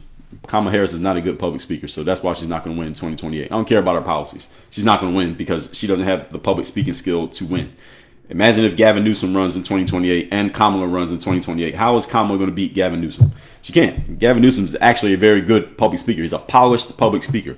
Kamala Harris is an amateur public speaker. That's the reason why she won't win, regardless of the policies. Doesn't even matter what they talk about. She just can't win. And who else? Whitmer, Shapiro. These people have run statewide campaigns and successfully won those campaigns. Kamala is not going to, she can't beat them because she doesn't have the public speaking skill. In case any of you want to know why she won't win. Forget about everything else, just that. She's not going to win. Next, weaken principles and standards. I already talked about this. When you weaken the principles, you weaken the standards, you get the law of entropy creeps in. Entropy already exists. Entropy is staved off by standards and principles. When you stop enforcing standards and principles, entropy just does what it is already trying to do. So it's kind of like if it's raining outside and you're in the house. You know when you're in the house, it's raining outside and you hear the rain hitting the window. Just imagine if the window disappeared, what would happen? All the rain would be hitting you. So the law of entropy is the rain outside. What staves off the entropy are your standards. Your standards are your windows and your walls so that you don't get wet when it rains. As soon as you remove the windows and the walls and it rains, you get wet. So it was already raining.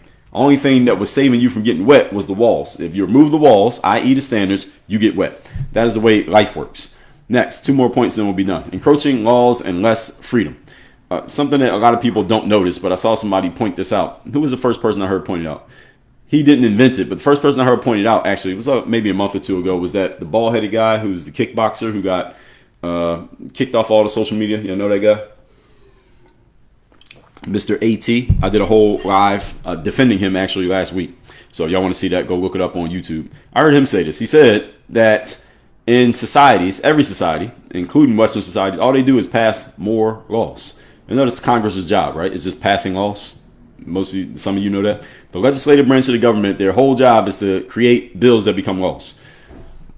Excuse me. And they all live in Washington, D.C., and that's all they do. They just meet and talk every day about what laws they're going to create and what laws they're going to pass or try to get passed by getting it signed by the executive branch being the president. And you notice that they never abolish a law or take a law away or remove any laws. All they do is just make more laws over and over and over again, which means if it was your freedom was like this 50 years ago, they created more laws, so now your freedom's like this. 20 years ago, and then they created more laws, so your freedom's like this. 10 years ago, and they create more laws, so now your freedom's like this. All they're doing is constricting your freedom because every time they create a new law, there's more things that you can't do. And these encroaching laws and this decrease in freedom creates eventually there's going to be a pushback. You want to see an example of this? Look at what happened in 2020 into 2021 when it came to that virus and the lockdowns and the mandates and the jabs and the masking and all of that stuff. Does any of you know where that stuff went away first? What parts of America did the mandates and the masking and the jabs and the rules, the stricter rules, where did it go away first? In case any of you don't know, let me let you know. The red areas of America. You know what red means, right? So the blue areas are places that are mostly Democratic leaning. The red areas are the places that are mostly Republican leaning. And the red areas of America is where the mask restrictions and the jab restrictions actually never happened. The mask restrictions went away first, and people were able to move about how they wanted to first. Why is this? Because people on the political right, I'm talking the citizens on the political right, tend to be more about absolute, let's call it absolutionists when it comes to the Constitution and their rights and their freedoms, and not having the government encroach on those rights and freedoms, regardless of who's in power. All right, Trump could have been in power. It still would have been the same pushback, and it still would have happened in the same places.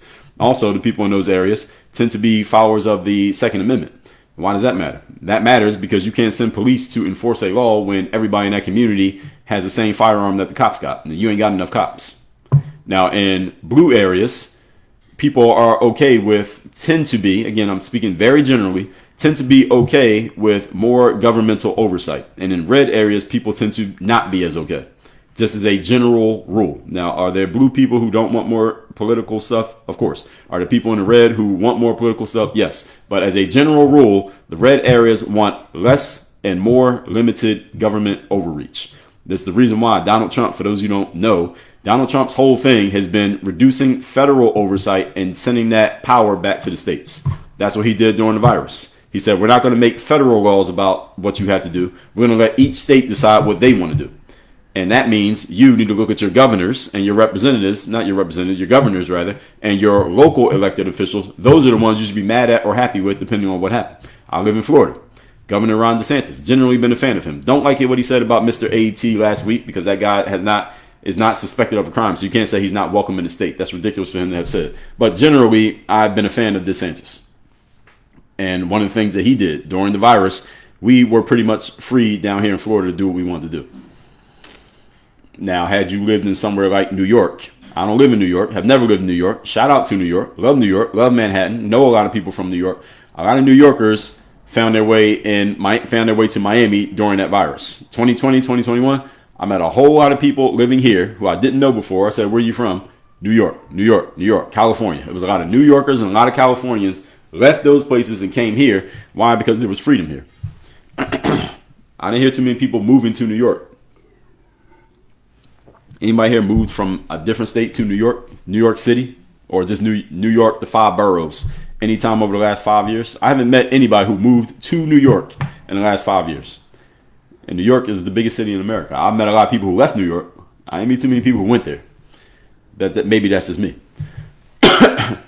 Caro said, NYC here, I want to leave. What you waiting for? You didn't get the message during 2020? What you waiting? You waiting for them to do it again? Next time it's going to be worse. You're in the Bronx. Come to South Florida. Next, last point. Number 13, last point. Why Western society is collapsing. All of this has led to the following. The common man is not respected as much. I gave you an example. It used to be somebody could work at a regular, quote unquote, regular job. A job that has no prestige. There's no title prestige, none of that stuff that comes with the job. You just have a job. You do your job. You get paid a modest salary.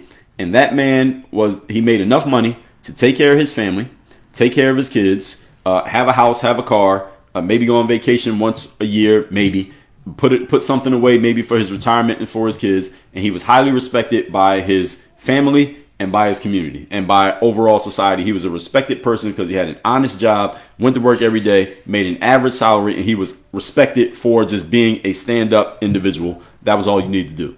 These days, that same person does not get the same respect.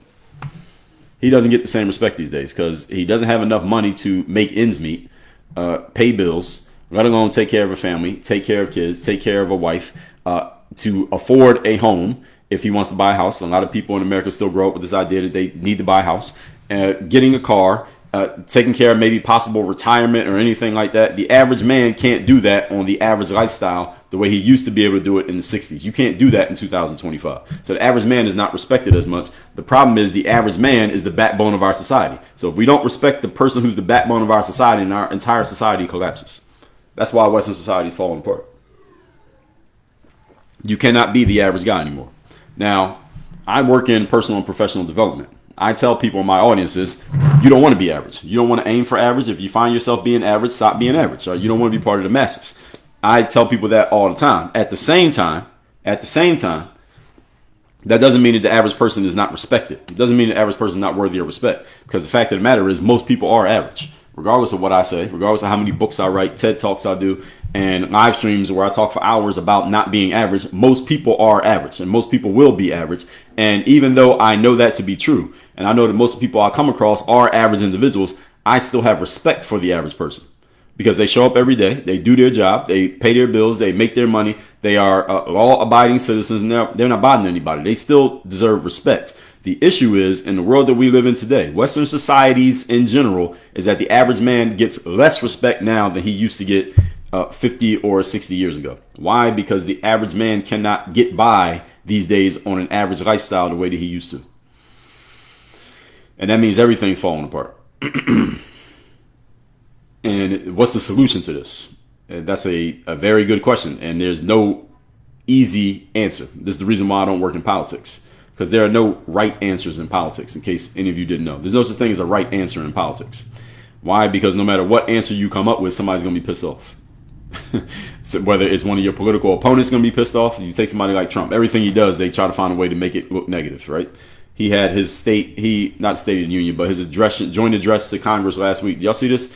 Where he brought on a kid who has a 13-year-old kid, I believe, who has a cancer diagnosis. He named him an honorary member of the Secret Service, and the Democrats couldn't clap for it.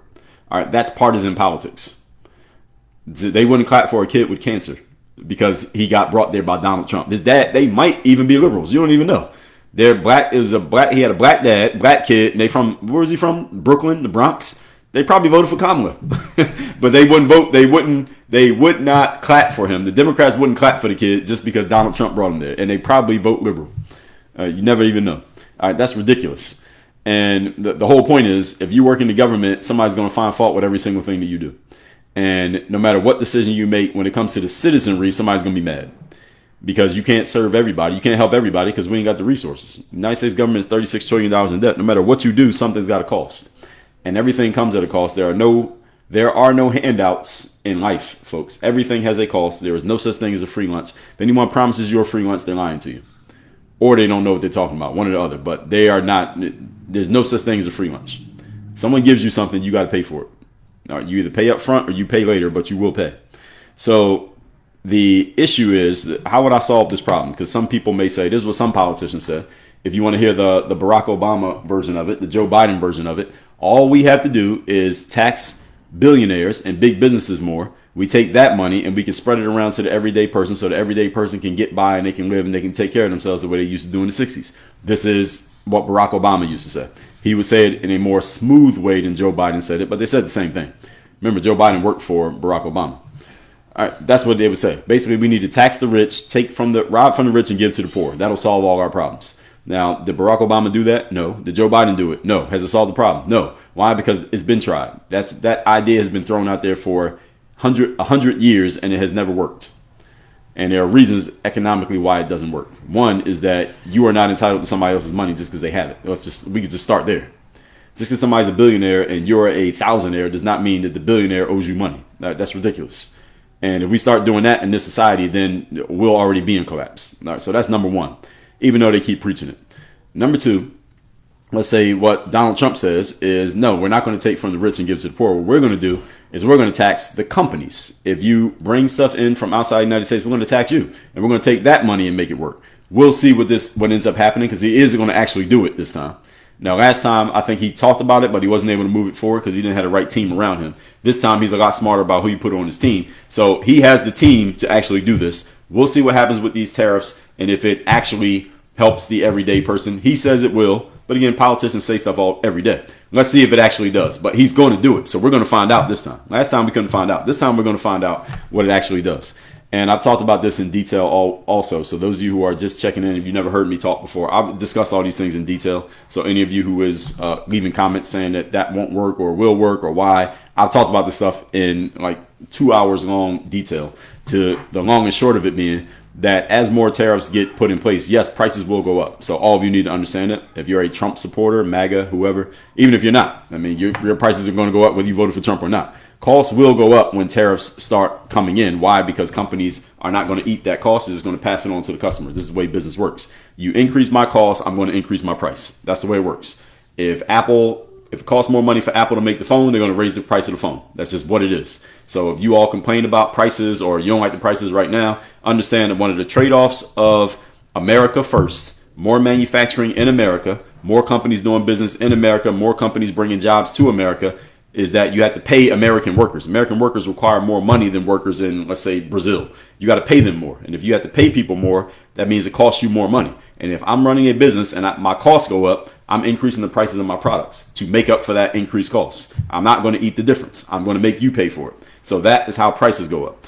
And if Trump's tariffs do what he says they're going to do, he's claiming that the outside countries, they're the ones who are going to be paying it. But inside countries are going to pay too. American companies are going to have to pay. Again, he can't tell you that in detail, because if he told you that, he would never win an election. This is another reason why I can't be in politics. So those of you who are listening, some of you say, I've had people comment to me, Dre, you should get into politics. Hell no, I'm not getting into politics, because to get into politics, you have to tell people You can't tell people the whole truth if you're in politics. You can't. It's impossible. It's impossible to tell people the truth and win an election. You can tell people the truth and lose.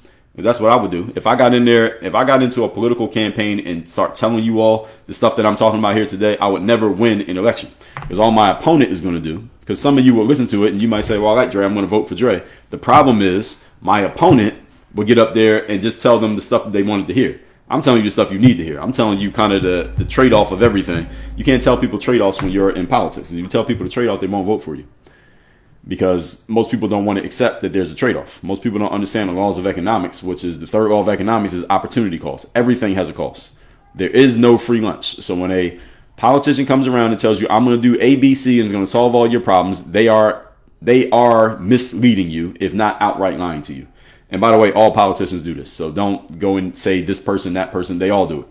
Bill Clinton did it. George W. Bush did it. Obama did it. Trump did it, Biden did it, and now Trump's doing it again. They all do it. And the only way you can win an election is to do this, because most people don't want to think. And if you challenge people to think, you're going to lose them because most people don't think. You understand?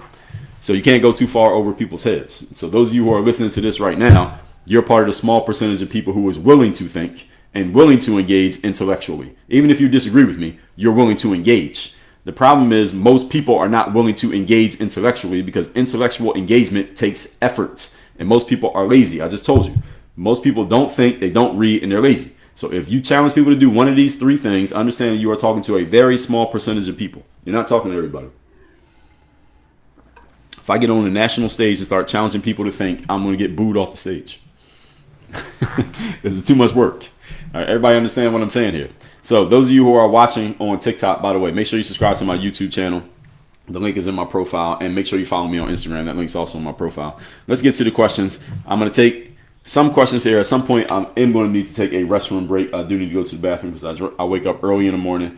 I woke up, it was like 3:35, something like that. I go to the gym, work out, and I drink a lot of water during my workouts. And yeah, so y'all get the point. So let's see what we got. YouTube, for whatever reason, been janky all day, so I don't see any comments on YouTube. But the replay of this live will be on YouTube, by the way. Those of you who are watching this, if you want to see the replay or you came in the middle of my soliloquy there, the replay will be on my YouTube channel. It'll be on there later today, or as soon as I get done my live, I'll download, because I'm live on YouTube, Rumble, X, LinkedIn, Facebook, Instagram, and TikTok. So I have multiple cameras here. So most of you, actually all of you, are watching me on one camera, but I'm actually on a bunch of cameras right now. And let's see what we got over on Instagram. And then we'll come over to TikTok. So I'm going to take the Instagram comments, then I'm going to do TikTok. All right, that's what I'll do. Because, Instagram comments, then I'm going to go to the restroom. That'll only take me 2 minutes. Then I'm going to come back and do TikTok. Because I got comments over here. Rio Love 89. Appreciate the engagement. I see you. I saw some of your comments coming in while I was talking. Appreciate you. He said, yeah, we need laws. Yes, we do need laws. Laws. Without law, there's no order. That's the reason why we need laws. Without law, there's no order. And we don't want no laws and no order. So Rio was agreeing with a bunch of things that I was saying. Went to arcade at the mall, is becoming extinct. It was so refreshing. Well, yeah, that arcade in that mall about to not be here. So go enjoy it while you can. The real CEO said, don't get it twisted. The C country is a major hole as well. Yeah, but they own a lot of our debt. That's the issue. And they can buy our debt from other people. Western civilization turning. Oh, yeah, that's absolutely happening. Kind of sad sometimes in the big city. Yeah, I understand. I'm a big city guy. I like the big city, but I understand it's different. Rio said, are you predicting the virus part 2? I hope not. I hope we don't get the virus part 2. But it might happen. Rio said DeSantis' favorite movie is Rocky. How do you know that? Where'd you get that information? Let's see. Conundrum. Yes, appreciate it. Topaz, good morning to you. Rio said, Dre for president 2028. No way. I couldn't even get the donor money, because if I start telling the truth, then they won't give me any money. So no way I could even run. The Real said Ron Paul didn't get booed. People are fed up with nonsensical notions. Yeah, some people. I think many of you are overestimating how many people actually want to be told what's true. I think many of you are overestimating the intelligence of the average person. I'm talking the average person. Most of you are not average people. You're sitting here listening to me talk about something that, again, you have to actually think about these things for it to make sense to you. Most people don't do that. So don't overestimate. Over on TikTok, Katie says, if we can afford to jab everyone, then why are there people still starving? Well, it's a good question. Well, I can answer that question. The answer is supply and demand, Katie. That the companies that administered the jab made money off the jab. That's the reason why they could afford, quote unquote, to do it. Because they're making money every time they gave one away. Now, to solve starving, who makes money on that? The answer is nobody. That's the reason why people are starving. If there was a way that people made money from solving hunger, then hunger would not exist. There's a way to make money from getting people to take a pharmaceutical. That's the reason why pharmaceuticals are so available, because there's money to be made. That's just the law of economic supply and demand. Katie said there's financial gain for hunger. Well, yeah, you answered your own question, so you understand it very well. Paul said you're not wrong. Keep saying that the Democrats pick Harris over like an AOC is for sure loss. Well, AOC is not winning either. I wouldn't say AOC. I would say a more polished politician like a Newsom or a Whitmer or a Shapiro. All of them have won gubernatorial elections. So people like them. But AOC, she's good with the soundbite, but can she carry an entire campaign on a national level? I would say at that level, I think, what is she? Is she a congressperson or a senator? I think she's a congressperson. Could she carry a campaign on a national level? I doubt it. I'm skeptical. Again, those sound bites sound good until you got to do it for 8 months straight. Then you got to bring some actual substance. If you want to see an example of this, see Kamala Harris's campaign. Now, those sound bites sound really good when you only got to talk once every 3 weeks. It's a whole other thing when you got to talk every day for 6 months straight. Eventually, people get to the bottom of your well. You ain't got nothing else, and there you go. There's your career. Tony said, never say never. Yeah, to what point? Pharaoh Cajun said he had Elon help him win the election. Well, some people are claiming that, but what are we going to do with that point, Pharaoh Cajun? You said Elon rigged it. People like you don't care. You hate bait for clicks, likes, and income. Pharaoh, do you really think that's what I'm doing? Do you really think I'm baiting people for likes and income? Do you really believe that?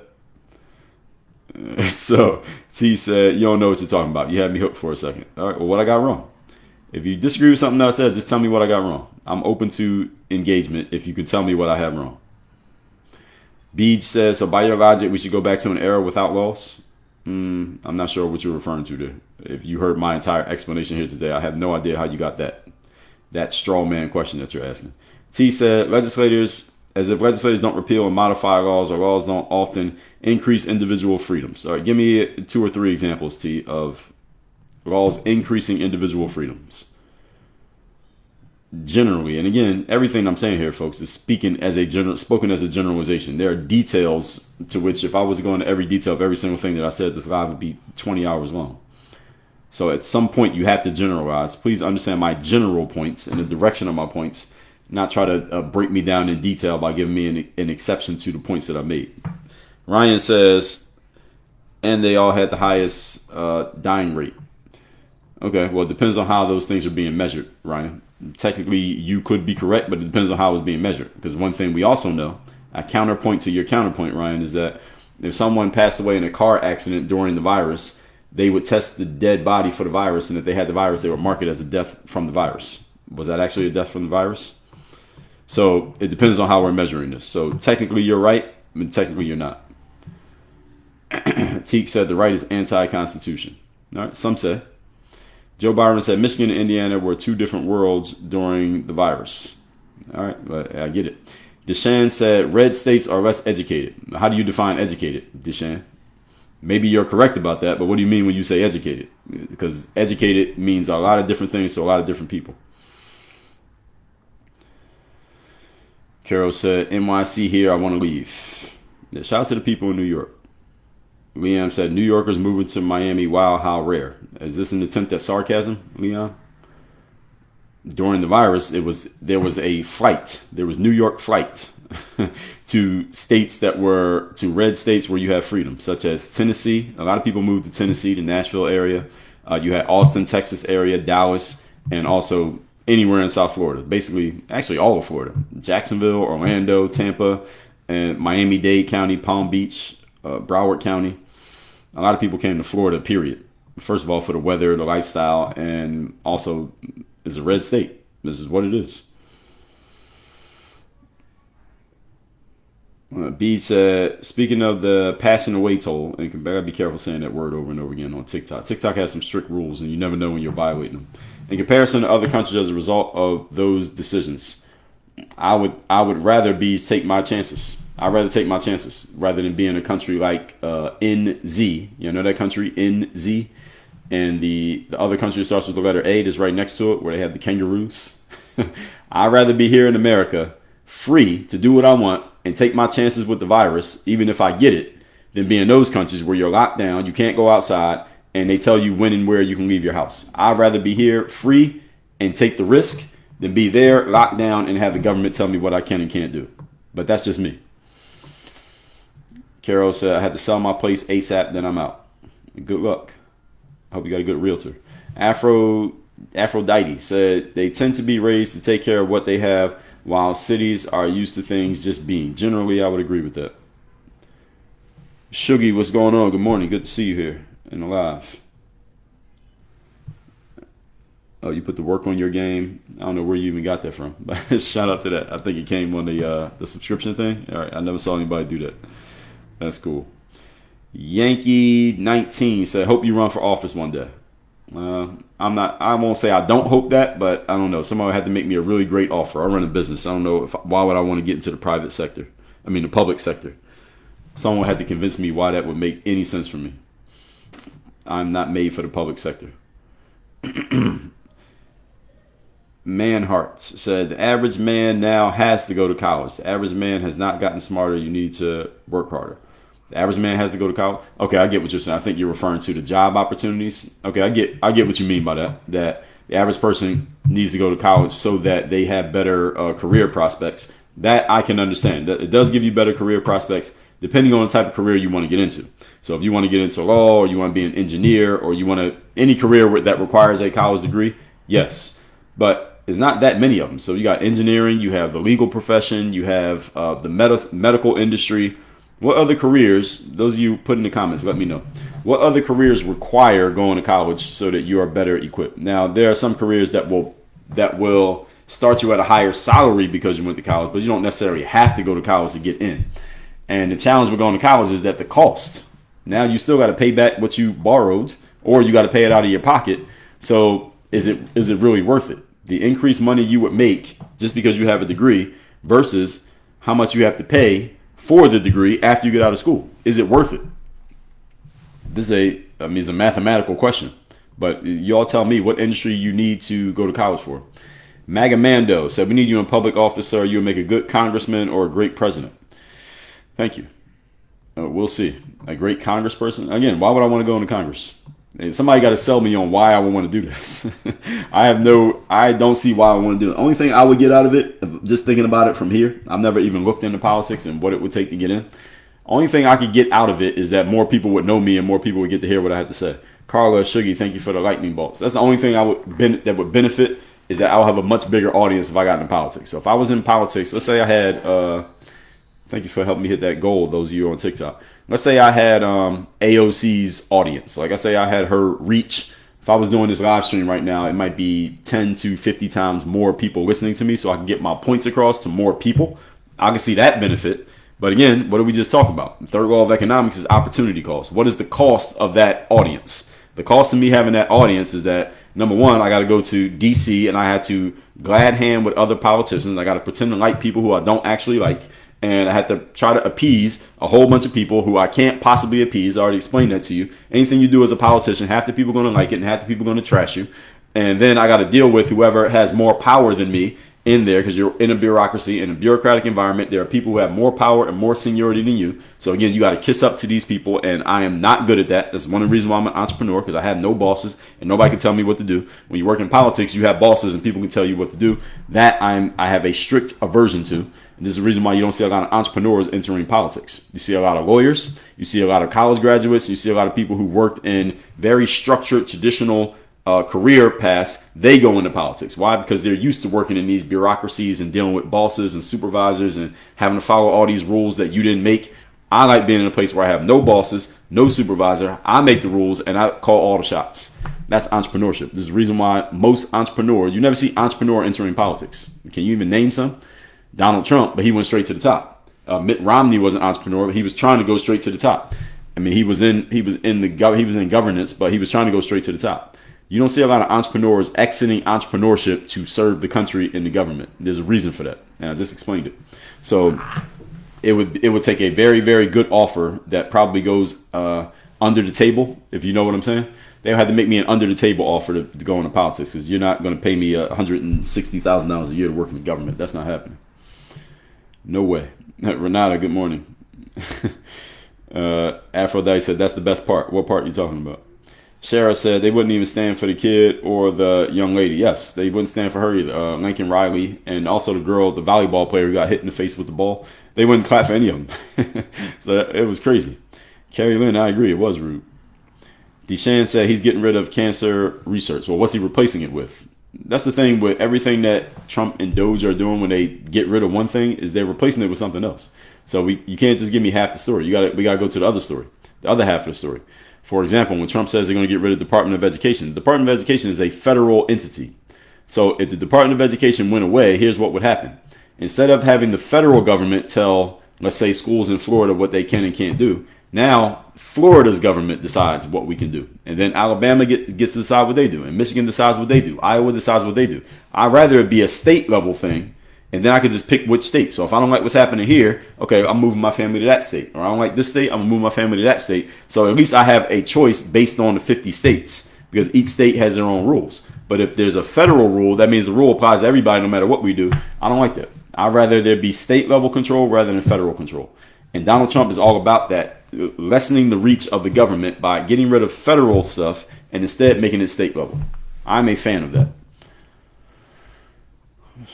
The woman in pink who voted against women's rights. Which woman was that? On the Democratic side? Meredith said, if you haven't read Tocqueville's Democracy in America, it is excellent. I don't think I've heard of that book. No, I haven't heard of that author. Democracy in America. There's so many books about, Alexis de Tocqueville. Okay, I have not heard of this person. When did this book come out? 2011. And made a 9-month journey through the Eastern United States, Democracy in America, a monumental study of strengths and weaknesses, nations evolving politics. So this is nonfiction. Yeah, it's a nonfiction book. Okay, I never heard of this. I'm going to add it to my list on Audible. Thank you for the recommendation there, Meredith Yoga, for that book. I'm always open to book recommendations as long as it's a good book. I read a lot of books. Ruby said Dems have tantrums. That's true. I agree with that. Clorox, I can't say that word. COMMUNISTS. I got to be careful what words I say here. I see what you're saying, but I can't say that word. Tyler says the rich should pay. Pay what? They shouldn't pay for everybody else. I disagree with that. Charles said, just like your words, the West will never fall. I don't know if you're being sarcastic or not, but I wouldn't say never. I would not say never. We are not in the strongest position right now, to be honest. Irma V, thank you for the gift. Daily Mac says that concept makes no sense. What was I talking about when I said that? I don't know what you're talking about. Aphrodite says, not sustainable. Aphrodite. It fixes the issues for now, but not indefinitely. Yeah, that's the problem with the government. Nothing fixes the issue. Nothing fixes the issue. Because none of them have enough time to really fix it in a long-term way. There's not really a way to fix most of these problems. You only get this short amount of time. So that's kind of one of the trade-offs of the way our system is made, is that you can't stay in long enough to really make the changes that are required, because it takes long-term efforts to do so. 4 years, not enough time. Let's see. Ruby says, the cancer research is not what they think. They have cures and make huge profits off of us sick. There are some people who say that. And I understand your position. When it comes to the pharmaceutical industry, they absolutely do that. Now, I don't know about any specific disease, but I'll let your comment stand. Jose says, getting by is not the answer anymore. We need to get ahead. Yes, correct. That's what I talked about in my live on why the middle class is going away. Steph said, that's what they did in the 40s and the 60s, and it worked. What's it? What are you referring to? We were most successful in the 60s, and the top sex rate was 91%. Yeah, generally, in those days, you could be average in terms of your income, and you could live. Just the costs have gone up. That's the issue. It just costs more to live these days. Nicolobe said, it is not a robbery. It's more of an equitable tax code. I'm not a fan of equity. Nicolo. So that's our fundamental difference. I'm not a fan of equity. So anything that says we got to put everybody at the same starting point, I disagree. We don't. Because if, let's say I leave my kids $1 million and my kids start off as millionaires and you leave your kids nothing and they start off not millionaires, do we need to take money from my kids and give them to your kids just because I did the work that you didn't do? Absolutely not. So no, I'm not a fan of anything that even rhymes with equity. B says trickle-down economics worked. No, it never would have worked when it first got proposed. We knew it wasn't going to work, and it still hasn't worked despite the fact that people claim that they're going to do it. Dr. Denise says, but the poor folks owe the money. What money are you talking about, Denise? Poor people don't have any money, so they can't really owe anything because they ain't got nothing. Tyler said, to amass that kind of wealth, you have to exploit people. I disagree. Tyler, that is a poor money mindset. I don't know who taught you that. Probably your parents or whatever schools you went to, but you need to extinguish that mindset ASAP. It'll keep you broke. It'll make you broke and it'll keep you broke. To think that for someone to become wealthy or a millionaire or a billionaire, they have to exploit people, assuming that you think exploiting people is bad, then that mindset will put a cap on your potential. Scroot says, objection. It did work when additional income over 300K was taxed at 99%, which is crazy. So that means if I make 400K, then I owe 99,000 of that extra 100,000. 99,000 goes straight to the government. Is that what that means? If I'm understanding your description correctly there, Scroot 328. If so, I'm going to respond to it based on my understanding of it. If I got it wrong, let me know. That's ridiculous because if I'm earning 400,000 and now you get to take 99,000 on my extra quote unquote money, all I'm going to do is adjust my finances and or move myself or my company to where I can avoid that tax. So your tax is actually going to do the opposite of what you think it's going to do, because anyone who's making more than 300K, if this, whatever you're talking about, if this was even to get implemented today, all I'm going to do is avoid the tax. That's what companies do now. If the government taxes a big business too much money, the big business moves its operations outside of America so that you can't tax them. So they just hide their money. So you end up with the same problem. And then the masses of people get excited. Oh, yeah, they're going to tax the billionaires. Not really. You can't tax someone who's not making their money here. So that's how a lot of manufacturing and stuff gets moved out. So if you want to know why Donald Trump and the Republican Party give tax breaks to billionaires and big businesses, it's so that they are incentivized to bring their operations back to America. That's the trap. That's the trade-off. Donald Trump goes to a big company that makes billions of dollars, or the owner of that company, the quote-unquote billionaires, because you can't become a billionaire through a job. You become a billionaire by owning a business. He goes to them and says, listen, I want you to come back to America, bring your manufacturing, bring your jobs back to America. And yes, it's going to cost you more money because you got to pay American workers who need more money. In exchange for you coming over here and bringing back jobs to America, that helps me out. And hiring more Americans, which also helps me out as the president. I'm going to help you out by giving you a tax break. So when you hear Donald Trump gave a tax break to a billionaire or to a big business, people frame it as if he's just trying to help out rich people for no reason. Again, law of economics, folks, everything has a cost. The trade-off of giving tax breaks to billionaires is that they bring their companies back here and they hire more Americans to have jobs. So which way do you want it? Do you want to not have a job and tax all the billionaires a whole bunch so that you feel like you're going to make more money that you don't because they leave? Or do you want to have a job and spend a little bit more money because it costs more, because manufacturing costs more in America, while the billionaires get tax breaks? But you can't have it both ways, folks. What do you want? Which way do you want it? Pick a struggle. Isn't that what they say now? Pick a struggle? You got to pick a struggle. Sean said, Sean Moran said, why is Trump raising taxes on the poor and middle class? Am I cool with it? Well, I need to know, Sean, which taxes is he raising? And are you sure this is from Trump? Or is this from a previous administration? Was it already in place? Are you sure that's happening? I'm going to respond as if it's actually, I'm going to respond as if what you're saying is true. Okay. So first I'll answer your second question. Am I cool with that? Yes, I'm cool with it. Yes, I'm cool with taxes being raised. Let me tell you why I'm cool with that. Because the biggest tax you pay is not the taxes that you pay on April 15th. The biggest tax everybody pays is called inflation. You cannot avoid this tax. You could technically not pay taxes. You could technically just not file taxes if you don't want to. And the government may or may not come after you for that. Don't take this as, this is not financial advice. But when it comes to inflation, you have to pay that tax. You cannot avoid it. Every time you pay rent, you're paying inflation. Every time you buy gas, you're paying inflation. I put $50 of gas in my car yesterday. That was inflation. That gas didn't have to cost that much. If you buy a candy bar at Walgreens, you are paying inflation. If you pay for your kids' childcare, you are paying for it. You are paying the tax of inflation. Every single time you spend money, you are paying the tax of inflation.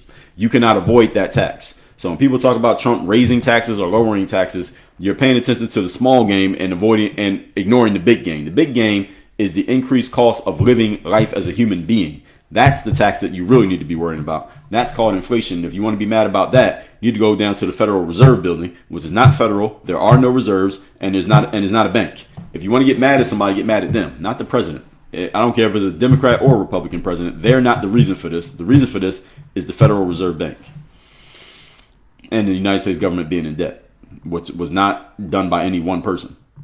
Ash Jam said, "How far you've come." Are you talking to me? Well, thank you. I don't know who you are, Ash Jam, but thank you. The MAGA Mando said Trump is not raising taxes, he's cutting taxes. So again, that's the reason why I responded to it the way I did, what Sean said, because is this actually true? If you ask 10 people, is Trump raising taxes or lowering taxes, half of them going to say he's raising and half of them going to say he's lowering. So does anybody actually know? Clorox said, why do capitalists hate the poor? That's a great question. I don't think they hate the poor, but let's play this game. I'm going to answer some of you all straw man questions as if they're actually good questions, because they're not, but I'm going to answer them anyway. All right, why do capitalists hate the poor? Well, often capitalists are people who end up having a lot of money. And people who have a lot of money sometimes develop disdain for people who don't have a lot of money, especially poor people who are not even trying to make money. See, capitalists don't hate the middle class. That's not the question you ask. Capitalists don't hate middle class people, because middle class people get up and go to work every day and make their money honestly, even if they don't make a lot. Capitalists respect that, because guess who capitalists hire to work for them? Middle class people. But capitalists do not have as much respect for the poor. Why? Because poor people, by definition, are not even trying to make money. They're on the government. They're letting the government basically take care of their food, clothing, and shelter. And they are a strain on the system. And capitalists don't like that because, first of all, the poor are not even trying to get a job, number one. Anybody can say, I'll give you an example in 1 second. Michael Jordan. Just remind me of Michael Jordan if I forget to come back to this. But at least a middle class person is waking up and trying to take care of themselves by getting a job. A capitalist can hire a middle class person. They can't hire a poor person because a poor person is not trying to get a job. Because if a poor person gets a job, guess what? You're cut off from welfare. You're cut off from government housing. You're cut off from all these things that you get just because you don't have a job. So capitalists don't like the poor because they are straining on the system, and the capitalists are paying tax into a system that is sustaining the lifestyle of poor people who won't even get up and do some damn work. So I can completely understand why a capitalist has a problem with a poor person. I don't have a problem with a broke person. I have a problem with a poor person. A broke person is a person who temporarily has no money, but you're trying to get some. A poor person is a person who has nothing and is not even trying to get it. Yes, I have a problem with poor people. And I only had to be a capitalist. I don't know what other, let's just say capitalist. I could be a middle class person and I would hate poor people. And when I say hate, I mean it in quotation marks. So Clorox, what you asked me there is a straw man question, but I answered it as if it was a legitimate one. So hopefully that answers your question. And Michael Jordan. I remember it was Charles Barkley and Michael Jordan. They were on the Oprah show many years ago. Y'all remember that? Some of y'all got to be, when was this? This is like the 90s. No, maybe a little bit after the 90s. Like a little bit after Jordan, might have been after he retired. So Jordan was on the Oprah show, and then Charles Barkley came out as a special guest, as a surprise. Jordan didn't know he was there. So you ever see that meme, that little gif where Michael Jordan's looking and then he just starts laughing? That was Charles Barkley on the Oprah show. And they sit down, they start talking, Charles and Jordan. Y'all can find this video on YouTube. It was actually a funny little interview that the two of them did. I'm going to see if I can find it. I'm not going to play it for y'all, but it was an interesting little conversation on Oprah. So Charles Barkley, Michael Jordan, Oprah. Where? Yeah, it's right here. Y'all can find it on Oprah. It's on the OWN network. They just re-uploaded the videos right here. So Charles Barkley, Michael Jordan. And one of the things that Charles Barkley says about Michael Jordan, he said Michael Jordan is very cheap. Michael Jordan's cheap. And he gave the example that Charles Barkley would give money to a homeless man on the street. And Michael Jordan would say, why you giving money to that homeless man? And Charles Barkley said, he's homeless. I can give him money. And Michael Jordan said to Charles Barkley, and this is like 25 years ago, so who knows if Jordan will say this today? Probably not. Charles Barkley said that Jordan told him, well, if he could say, can I have $1? He could say, welcome to McDonald's, may I take your order? All right, that's the mindset that someone who's actually willing to work has for someone who's not willing to work. So the real said, do I think capitalists hate the poor? Look at the history to see how the C country, C-O-M-M-U-N-I, I can't say that word, so Not that I don't know how to pronounce it, but I got to be careful what I'm saying on certain platforms, specifically TikTok. So no, I do not think that the real CEO. What I did was treat that straw man question as if it was a real question. Leah Species said, "Why would a thousandaire be responsible for taxes and billionaires aren't?" Well, Leah, hopefully you heard me explain that. Billionaires allow thousandaires to have thousands because they employ them. So that's why. Ruby said we need companies to employ us. Yes, exactly. Tyler said, "Lots of books to still be so ignorant." LOL. Tyler, nice. I guess we call that a clap back. Sean said, "Why is Trump raising taxes?" I already answered that one. Kerry Lynn said, "Why are so many countries mad about it when they have tariffs go against us?" Because they're used to it. Now, Thomas Sowell said this. When you're used to preferential treatment, being treated equally feels like you're being violated. So if you treat people preferentially for a long enough time, they come to expect it as a standard. And then when you stop doing it, they look at you like you're crazy. Ash Jam said, "Why aren't you working on your game?" I am. By answering these questions. It takes a lot of work to answer some of these questions. A Money said, "Then we produce out of this country." Yes, exactly. So if you tax big businesses, they will just move their operations out of the country and they fire everybody who they had employed. So we don't want that. Government just has to ask themselves, which trade-off do we prefer? This is the issue with the government, folks. No matter what you do, somebody's going to be mad. So that's why people who work in the government are stressed out. Remember Barack Obama when he won the presidency, how he looked and how he looked when he got out? That's not because he got old. That's because of stress. All that gray hair, that was because of stress. Because no matter what he did, somebody was going to be pissed. That's the problem working in the government. Nicolobe said, "No mention of corporate greed." Nicolobe, I did an entire 2 hours talking about corporate greed versus corporate social responsibility. Look it up on my YouTube channel. The Magamando said, "Tariffs are being used as a bargaining chip to play in favor." Yes, that's exactly what Trump's doing. He's using it as a bargaining chip. So he threatens the tariff and he tells them how much it's going to be. Then everybody gets all going crazy and hysterical over, "Oh my God, Trump's going to have this kind of tariff." And then the country that he threatened the tariff to, they go and do what he wants them to do. And then he never actually does the tariff, but they never bring it up again. That's what happens every single time. So if y'all would pay attention, you would notice this. The thing is, you're not going to get the story from the mainstream media because they only tell you half the story. They don't tell you the other half of the story. They just tell you the part that gets you excited. They don't tell you the part of, oh, they actually resolved it and there was never a real problem. By the way, if you're watching me on TikTok, subscribe to my YouTube channel and follow me on Instagram. YouTube is janky right now today, so I don't think you can see this stream. But the replay will be on YouTube later this morning. And follow my Instagram if you're not already. The links to both of those are in my profile on TikTok. Jeanette said, "Companies have not given decent raises in years." Yeah, well, a lot of companies took a big hit during the virus. And so I understand why they haven't given raises.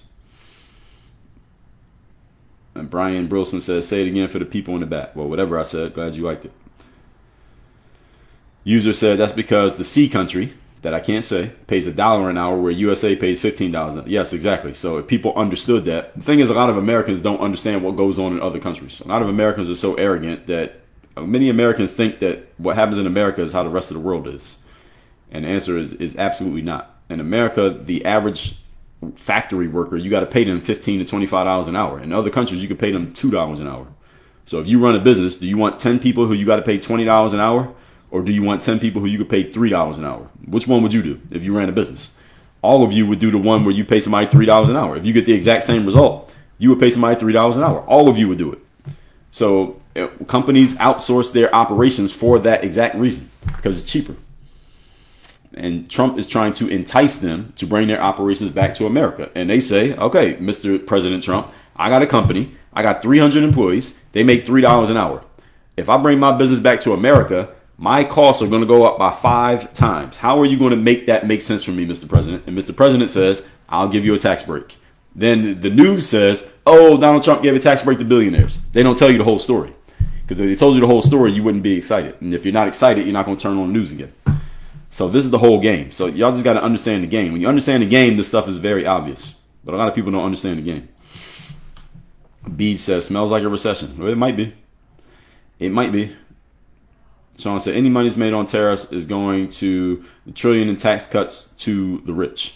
Well, if it does, that's actually good, because that trillion in tax cuts, the trade-off of that tax cut is that they got to bring their manufacturing back to the United States. Donald Trump's a negotiator. He doesn't give you something for no reason. You got to do something for him, he'll do something for you. His whole thing is negotiation. He loves negotiating. He talked about it in his books.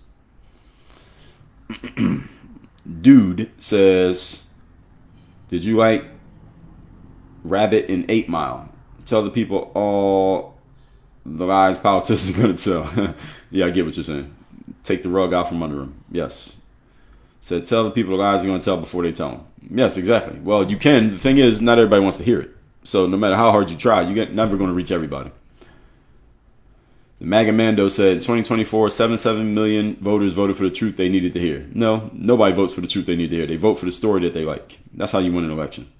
Elections are popularity contests. They're not truth contests. If it was a truth contest, then the winner of the election would be some philosopher who writes books and nobody knows them. They got 300 followers on social media. If it was all about truth, that'd be the winner. The winner would not be a famous person. Mike said, boy tells you what you want to hear, man tells you what you need to hear. In theory, Mike, in theory, politics is not about being a boy or a man. Politics is about popularity and winning votes. So it depends on what game you're in. You got to understand the game. Laura said, willing to make the effort. Yes, exactly. TikTok says, your team has completed the first stage of the team quest. Team cheers have been unlocked for all team members to send and celebrate. Well, shout out to the team members on TikTok. Deshaun J, thank you. Clip City said, why is no one talking about buying things made in the USA? There was a time when people talked about that a lot. I remember that. When was that? Maybe the 90s, first, and maybe the early 2000s. Made in the USA was a big deal. The reason why people don't talk about it anymore, Clip City, is because nobody's making anything in the USA. So you can't talk about it because nobody's doing it. That's the problem. If people start making in the USA again, they would talk about it. But nobody does it, so nobody talks about it. And again, when I say nobody, I'm being hyperbolic. But yes, that's the case. Ruby, thank you. Said, great job informing people. Afro said, that's why certain circles are small. Very true. Caro said, just saying, love your page. You break it down so well. Thank you, Caro Z. Appreciate you. Hopefully you can move out of the Bronx. The MAGA said, I only vote for people who tell it like it is, regardless of whose feelings get hurt. That's why I'm MAGA. Well, I understand that, MAGA Mando. Between Trump and Kamala, I completely understand your decision. Between those two, I think it was a very clear choice. Now, if it was different people, it'd be a different question. B-Note says, get Streamlabs desktop and they multi-stream to all of them at the same time. Well, the thing is with that, B-Note, is that I've found that when you use the aggregators is that sometimes they don't send the comments through the right way. And also you don't get the same, what's the word? The same perks and the same access to tools. You don't get them if you use a different platform. So for example, with Streamlabs, for example, B-Note, you can answer this question for me. If I was to stream to TikTok through Streamlabs, do I get the same stuff that I get when I stream straight to TikTok? And I would bet the answer is no. Because the platform set it up that you are incentivized to stream straight through their platform.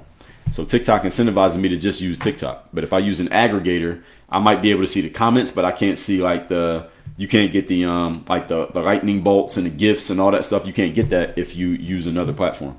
That's the issue. And they all do it like that to make sure that you only use their app. They do it like that on purpose. So that's the reason why you got to have multiple devices. So I got 3 different cameras streaming right now to talk to all these platforms. I wish there was one that just did one. The problem is the apps won't let you do it and still get access to all the tools.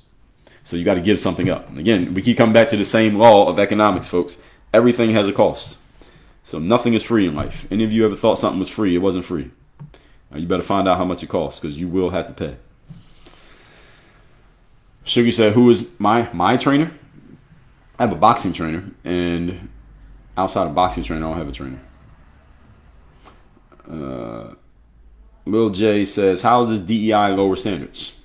I just explained it. The implementation of DEI was lowering standards in order to diversify, make it more equitable and more inclusive for more people. Just by definition, that's what it does. If you just think about it. If I want to diversify a space, but I don't want to change the requirements, then I can't diversify. The reason why it wasn't as diverse before is because we have standards and everybody doesn't meet the standards. This is what it is. Take the New York Knicks. All right, let's use an example to make this simple. If I'm the New York Knicks, I have a standard. You want to be on the team, you got to be really good at basketball. But the New York Knicks decide to implement a DEI policy. We need more diversity, we need more equity between people, and we need more inclusion on the team. How do I do this without lowering the standards? The answer is you can't. It's impossible. You cannot diversify and make a place more inclusive without changing the standard in some way. So the New York Knicks might say, okay, In order to be on the team, you don't have to actually be that good at basketball. You could just be okay. All right, so that way, now we can let a white guy on the team.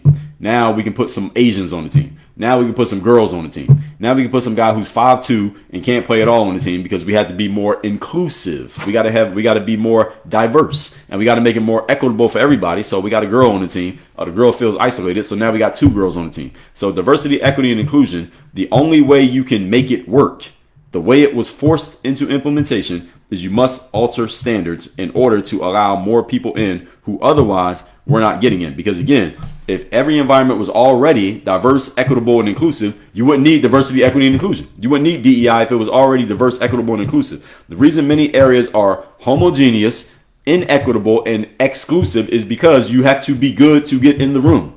The reason why Harvard is Harvard and Princeton is Princeton is because you have to have a certain level of academic accomplishment to get in. If you're not good enough, you don't get in. That's the way it's supposed to be. The way the NBA is the NBA is because you have to have a certain level of skill to get in. You can't just get in just because you're white or just because you're Asian or because you're short or because you're a girl. If you can't play, you can't get in. It's supposed to be exclusive. And when you start making things inclusive rather than exclusive, you have to start letting in people who otherwise were not good enough by definition. Does everybody understand that? Is anybody unclear on this? When you decide to make an area more diverse, that means you're bringing in more people who otherwise were not there, which means you have to give them some enticement to come in the room, which means you may have to lower a standard to let them in. That's the way it works. So hopefully that answers your question, whoever asked me that question. Lil J2. Bragg said, are you aware that military recruitment numbers were a result of Biden policies? Well, every political supporter says that if you like the person, you say they did it, and if you don't like him, you say the other person did it. So, Beej, I get what you're saying, but everybody says that about every subject. If things go well for Trump, they're going to say, well, that's because of Biden. If things go bad for Trump, they're going to say it's because of Trump. So, I mean, that's as old as politics. Everybody does that. Jesse said Newsom is 100% gearing up to run. Oh, absolutely. And he would trounce Kamala. Kamala has no chance against Newsom in a federal election. Kamala has no chance against anybody good. Kamala is just not a good public speaker. That's her problem. It doesn't matter who she runs against. She's just not a good public speaker. And if she had to primary, she would not have gotten to the position that she got to in 2024. Jesse said, I don't think we'll have another election. I think we will. We'll have another election. We will have more elections. Jan Jewell said, you don't even know if she's a senator or congresswoman, but you know she can't do it. That doesn't matter. Jan Drew, please, doesn't matter. Doesn't matter if AOC is a senator or congresswoman when I say she is not going to win the presidency. What difference does it make? And she's a congressperson. As I thought about it, again, I brought her up off the cuff, but I know she's a congressperson. But what the hell difference does it make if she's a congressperson or a senator when I'm giving my opinion of whether or not she can win the election? A presidential election. She can't win a presidential election because she's a soundbite person. And sound bites only last but so long. It's like giving somebody a candy bar when they want dinner. The candy bar feels good for a few minutes, but eventually you need a full meal. You need some meat and potatoes. AOC ain't got it. Jasmine Crockett, she ain't got it. Kamala Harris, she ain't got it. That's the reason why they can go so far, but they can't get over that hump. You got to bring some actual substance to win a federal election, especially the presidency. And my assessment of AOC is that she is good with the sound bites, but she could not carry an election where she has to talk every day for 6 to 8 months straight. People are eventually going to get to the bottom of her well, and they're like, okay, can you actually just give us something here? DJ Kaz said Trump was friends with Mr. E, Jeffrey E. No, maybe he was. So, is it guilt by association? Jeffrey E was doing a lot of things besides what he got incarcerated for. So, I mean, just because you were friends with the person does not necessarily mean you were doing the things they were doing. Not necessarily. And if he was, you got to prove it. Y'all know the game. Y'all know what it goes. Y'all know how I do over here. You accuse somebody of a crime, you got to prove it. Now, I'm answering a few more questions. I bypassed the bathroom here today, so y'all got to understand I'm holding on here to answer these questions. So y'all better make these questions good. Actually, should I go to the bathroom real quick and then we do the rest of the questions? Let's do that because I do actually have to go to the bathroom. So everybody hold on. Give me 2 minutes. Let me take my mic off. I'm going to run to the restroom. It's going to take me just 2 minutes. I'm going to run to the restroom. I'm going to answer the rest of y'all questions. Just hold on for 2 minutes. Right back.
So I told y'all 2 minutes. That was like 90 seconds. All right, here we go. So Yannick says Trump's tax plan is public. We know. Yeah, well, the thing is, the tax code in the United States of America is several thousand pages long. So how do we actually know what's going to happen or what's not going to happen? Carla, thank you for helping us get to. Did we get to 30K? Yes, we got to 30K. Let me see. Let me see if I can get to where we were. I see some interesting comments that I want to get to as I'm scrolling. I'm trying to get to the last place I was at. I want to try to get to everybody's comment that I can see. There's a lot of comments here today. This is good though. I like when there's a lot of comments. I like that y'all are engaging. So I appreciate everybody's engagement here. Whether you agree or disagree, I appreciate your engagement. All right, so many comments I can't even scroll all the way back to where I was. So I got to pick up where I was. Teat Native says most people can't afford to pack and move wherever and whenever. That is very true. I agree with that. Black Cat said too much is on the federal level. People are used to being told what to do and they're comfortable. Also true. I agree with that as well. Sean said half the country will learn something different than the other half. Why not just learn what's true? Well, who decides what's true, Sean? And it's not that they're learning something different. It's just that each state gets to decide their rules. And not for nothing, Sean, I really don't give a damn what other people are learning. I know what I want my kids to know, and I'm going to pick the school, which is I'm going to homeschool my kids. But if I was sending my kids to school, I'm going to pick the school that is teaching them what is most aligned with my worldview. I don't give a damn what anybody else is doing. That's my decision as a parent. And when you say, why not just learn what's true? What's true? Who decides what's true, Sean? The federal government? I hope you're joking if that's the frame that you're trying to present here, because that's a joke. Teresa says, is it true that Obama got to cut off Obamacare? We'll never know. Do we actually? We don't know. Somebody may say that, but can they prove it? Black Cat said, people need to realize how much they need to be involved at the local level. Yes, exactly. That's where most of the stuff that affects us on an everyday level is at the local level, meaning state on down. What happens in your state going down, that's really what affects most people. The federal stuff is just stuff that we know about because it gets the headlines. But what most affects us are the state level on down. When you're involved on the state level, you make sure it's right. Because on the state level, you get held more accountable because the people can be more in your face. At the federal level, you can kind of hide at the federal level. And it's hard to reach you because so many people know who you are. Jeanette said, if Trump is sending everything to the states, why we need... Yes, exactly. Well, they can still make laws. They can make federal laws, but they should not be as engaged as they are. They shouldn't even... Politics was never supposed to be a full-time job. Patriot Lion has said, Rockefeller created an education system to dumb down our generations. He didn't create it to dumb down. He created it because he needed employees. Now, if you happen to get dumbed down, then that's a different thing. Now, was that his goal? I don't think that was his goal. I think his goal was he needed employees. Aphrodite said, we can make consistent strides, but without similar goals, nothing can. America is split. That is true. That's why the politicians, the federal politician, the president, for example, is supposed to, quote unquote, unite. The issue is we're so partisan in politics these days, it's damn near impossible. I don't blame the president for that, though. I think it's everybody combined. Non-existent middle class. Yes, it will not exist. Within the next 25 years, there will not be a middle class. Laura said, if only normal people could avoid tax. Well, there are ways to avoid taxes. This is not legal advice or financial advice, but talk to your financial advisor or an accountant. If one thing, you just start a side hustle business and have a business entity, you can get certain breaks on your taxes that people who only make their money from W-2 do not get. And again, that's not tax advice, but it is true.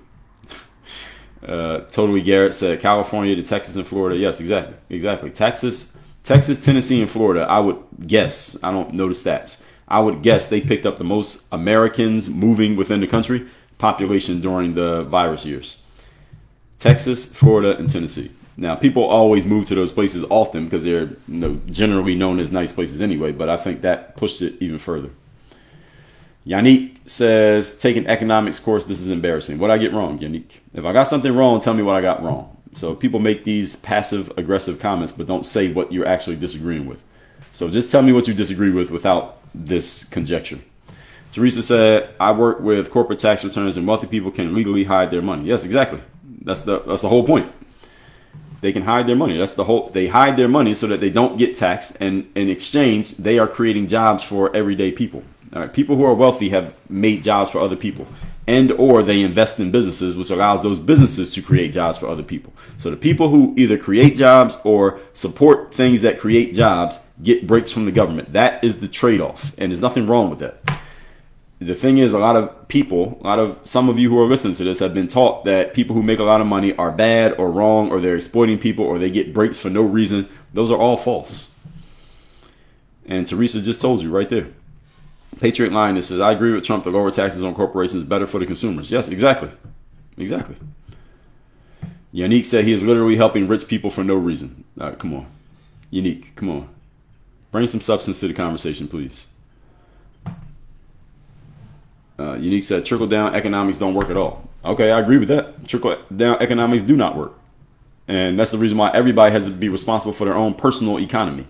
So anybody you hear on the internet who talks about money all the time, I talk about it sometimes, but people who talk about it all the time, they all tell you that. You have to have your own economy. You got to get your stuff right. Listen to Susie Orman, Dave Ramsey, Grant Cardone even. These people talk about money, they tell you that. You got to get your shit together. They don't say look at the government. None of them tell you to look at the government for help. None of them tell you that. User said, the billionaire glazing, please. Black Cat said, people think they can have it both ways. Well, you know what, Black Cat? I think people want to have it one way. They don't realize that there is another way. They don't realize that there's a trade-off to everything. Teresa said, other countries give tax breaks to corporations. Why can't we do the same? Yeah, we do. We do the same. What happens, Teresa, is that in our country, because we have such strong partisan politics, is that one side frames the situation as if it's just a handout for no reason when it's actually not. And that's because the American citizens have been conditioned to react to these things. Whereas other countries, they can just tell their citizens the truth. And the citizens say, okay, that makes sense. But America is a capitalistic society. And when you have capitalism, people prioritize the dollar. And what does that have to do with anything? It's that our media, our pharmaceutical companies, everything is driven by money. And if you get more clicks for telling a sensational story as opposed to fewer clicks for telling the truth, which one are you going to do? If your business is driven by clicks, of course, you're going to tell a sensational story because it makes you more money because you're in the business of making as much money as possible. That's the problem. That's not the problem. One of the trade-offs of the capitalistic society is that people will do things to pursue money, even if it means you have to smear what's actually true. And you're giving people a half-truth just because it makes you more money. And that's the problem with capitalistic society. It's a problem, not the problem. It's a problem. And it doesn't mean I'm against capitalism. I am for capitalism, but that doesn't mean capitalism is perfect. As I already explained to you all, everything has a trade-off. There are no perfect outcomes. So whatever situation you want in life, there is a cost to that situation. The cost to capitalism is that people pursue money, which means they will deceive you in some ways just to make themselves more money. The mainstream media is an example of this. And politicians are another example. Ray said, name one company that moved back to America. Well, we'll see. We'll see. That's the whole point. And there are some companies who were threatening to leave, and then because of the breaks, they stayed. Again, what I'm giving you is the big picture directional understanding of it. It's not about any one company example, because one company that doesn't leave doesn't undo the company that does. This is the reason why these things have always happened in the government period when it comes to taxation, when it comes to tax breaks, and when it comes to manufacturing. It's not about any one company. Because that one company could change their mind next year if economics change.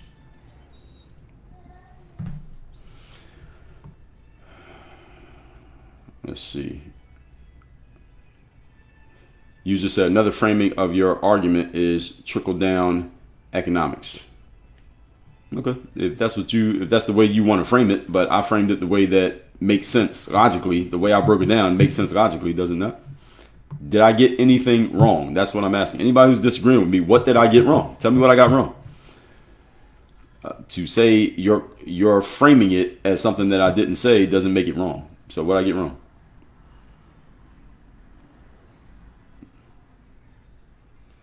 Teresa said Trump cutting all this wasteful spending is awesome. Yes, according to what Doge is saying, they have cut wasteful spending. Thank you, Carla, for helping me get up to 30K likes. Can we get the 40,000 likes on TikTok, please? Those of you who are watching. Can we get the 40,000 likes today? Miss Jewels, thank you for the rose. Let's see. TT said, I don't mind paying my share of taxes to the country that was there for me. Fair enough. Fair enough. There are a lot of people who have that idea. I don't mind paying taxes, but I pay taxes every time I spend money. I go to Whole Foods. I went to Whole Foods on Saturday, and how much was that? Whole Foods was like $127. I only have 4 bags. All right, I pay the tax by going to Whole Foods. All right, that's my tax right there. Now, as a business owner, I want to minimize how much I pay in taxes. I'm not telling you to do it, any of you. I'm saying that's what I want to do. But I'm already paying taxes. Every time I spend money, I'm paying taxes. Patriot line that said Andrew Jackson paid off the debt with tariffs. Okay, assuming that I can't verify that, but assuming that that's true, we know we're in a different time now, so I get what you're saying though. All right, Unique, you're kind of trolling now. If you disagree with something that I said, please tell me what I got wrong. But if you keep trolling, you're gonna have to go. Let's see. Laura said, then do you differentiate between the poor and the disabled?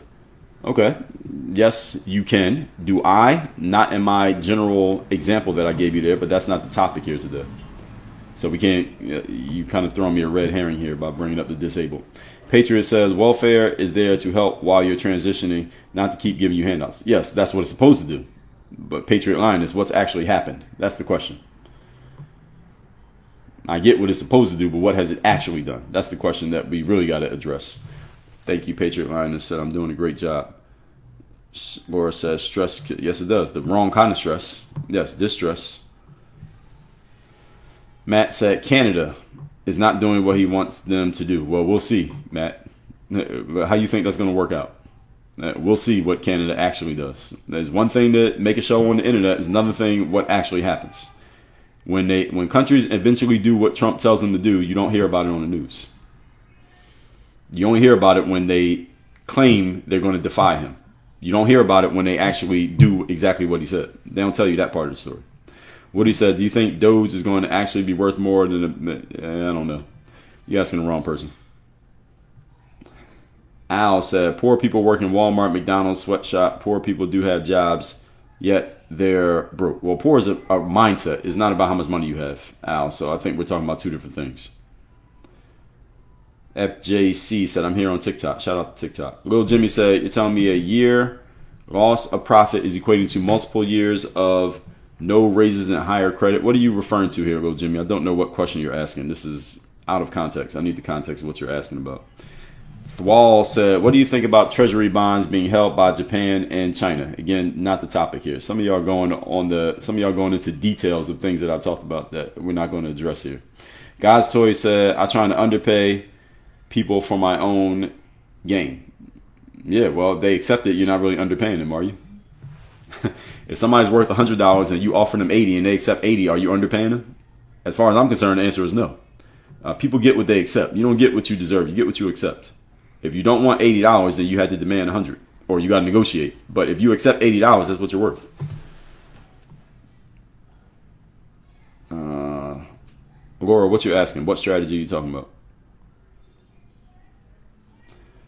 Patriot says, only been 2 months. It'll be rocky at first, but be patient. Yes, that's a tall order. You're asking the masses of people to be patient. They usually don't. Africa said, which books talk about negotiation? I like, some people put in the comments, what books y'all like about negotiation? I like Never Split the Difference by, what was that guy's name? Voss. I like his book. And it depends on what kind of negotiation you're talking about. Are you talking about Trump? I think you're talking about Trump. So Trump wrote a book called The Art of the Deal. That was probably his most popular book, his most famous book. It might have been his first book. In that one, he talks about how he loves making deals. And that book came out in like the 90s. So I would suggest you read that. I suggest all of you read Trump's books so you get a feel for who he actually is as opposed to what the news tell you he is. Because he tells you exactly who he is if you read the books. Anybody ever writes a book about themselves, they're telling you who they are. You should read their books, especially if they're running for president. Everybody who runs for president has written at least one book. You should read it before you decide to vote for them. Most people don't do that, but I would suggest all of you do it. Marky said, work comp in California is $17 per 100. Arizona, $7 per 100. One reason to move. Okay, there you go. At least Trump is doing what he promised to do. Yes, I agree with that. Kirby said, we're not a production country. You're right. But I think it has changed to support local, says FJC. Kirby, you're right about that. We have stopped producing because a lot of the jobs got outsourced because it's cheaper to outsource than it is to do it here. And there's several factors that lead to that. And the thing is, when people talk about politics, they tend to talk about things as if there's one thing that leads to every outcome. Oh, Trump did this, and now we got that. That's usually not how it goes. There's several factors.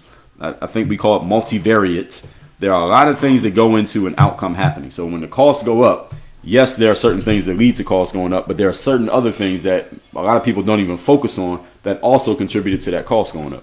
But people only want to focus on one thing because it makes it simple enough for everybody to understand. So the mainstream media is going to make it seem like something bad happens is because of Trump, something good happens because of something that's not Trump, and they want to make it simple because most people can only understand simple concepts because most people don't want to think. In the 70s, we had bumper stickers that said, "Buy American, be American." I remember those. I wasn't born in the 70s, but I remember seeing those. People were really big about buying things that were American-based. Also because we were in trade conflicts with other countries and we wanted to make sure we kept America strong. Made in the USA, right. That was a big thing. Yeah, 70s and 80s, made in the USA, buy things from the USA was always a big deal. But it's become less and less a big deal as we become more of a... People in America have become more globally focused rather than nationally focused. And this is why you see people being called a nationalist as a pejorative. How is being a nationalist a pejorative? People call somebody a nationalist like it's an insult. Why is it an insult to be called a nationalist? If I am a big supporter of America and I want America to be as strong as possible, how is that a bad thing? But this is what I mean. People become so globally focused that calling someone a nationalist is like a curse word, which doesn't make any sense. Patriot Liner said DEI is a joke. Of course it is. Laura said, "You're young, but it sounds good." What are you referring to? Tin Man said, "That was the simplest explanation of economics I've ever heard." Hopefully that's a compliment. Thank you. All right, we're running out of battery power on my devices, so we're going to wrap this one up in a moment. All right, changing standards is not lowering them, Sin Charles. It depends on how you change them. So technically you're correct. It depends on how you change the standards. If I raise the standard, is that going to allow me to diversify? No. That's going to make it even more homogeneous. B said, "Racism is why you need to speak about DEI, nothing to do with lower standards." I disagree. That's the frame of DEI, that we need it because of racism. I don't think so. Because the racism has always existed, and people who were victims, quote unquote, of racism were still finding ways to be successful. So DEI was not needed. DEI was shoehorned in because they were able to guilt and shame a bunch of white people into accepting it. That's the reason why DEI happened. DEI was not made for black people. It was made to influence and what's the other word? There's another word that's escaping me. It's influencing white people. That's what DEI was for. NBA is a great way to NBA is a great example of it because it sounds ridiculous when I use that example, right? And that's really what you have to do. You want to take somebody's crazy idea and make it sound dumb, you have to use a ridiculous example. And the NBA is a ridiculous example. Let's put a 5'2" Asian and put a girl on the basketball team. You wouldn't do that because your team's immediately going to be worse. That's why you don't see DEI on the basketball court or the football field. But you see it in the corporate office and in the government because the immediate bad results from it aren't so visible. In sports, if you put a bad player on a team, it's going to be immediately obvious that player should not be on the team. You put a bad player in a corporate middle management, it doesn't become obvious immediately that that's a bad idea. That's why sports is the ultimate meritocracy. If you can't play, it will be obvious that you can't play. You get pulled off the court immediately. In the business world, you could be a complete bum, get a job that you don't deserve, and nobody will ever act. It will never be glaringly obvious that you shouldn't have the job. That's why the business world is not like the sports world in many ways. It is, but it isn't at the same time. Clown lives matter. So I wouldn't use college as an example when nepotism and paying the player are the reason for the low standard. I don't think they're the reason. I do believe that exists. Clown lives matter. You're right that those exist. I don't think that's the reason though. And again, people were going to college before DEI. They just weren't going to certain colleges, and that's okay. Why do we got to put more black people in a Ivy League college? Just because? Why? Why can't they go to other colleges? And I'm black. So again, why do we have to put more black people in certain spaces? Why do they need to be in these spaces?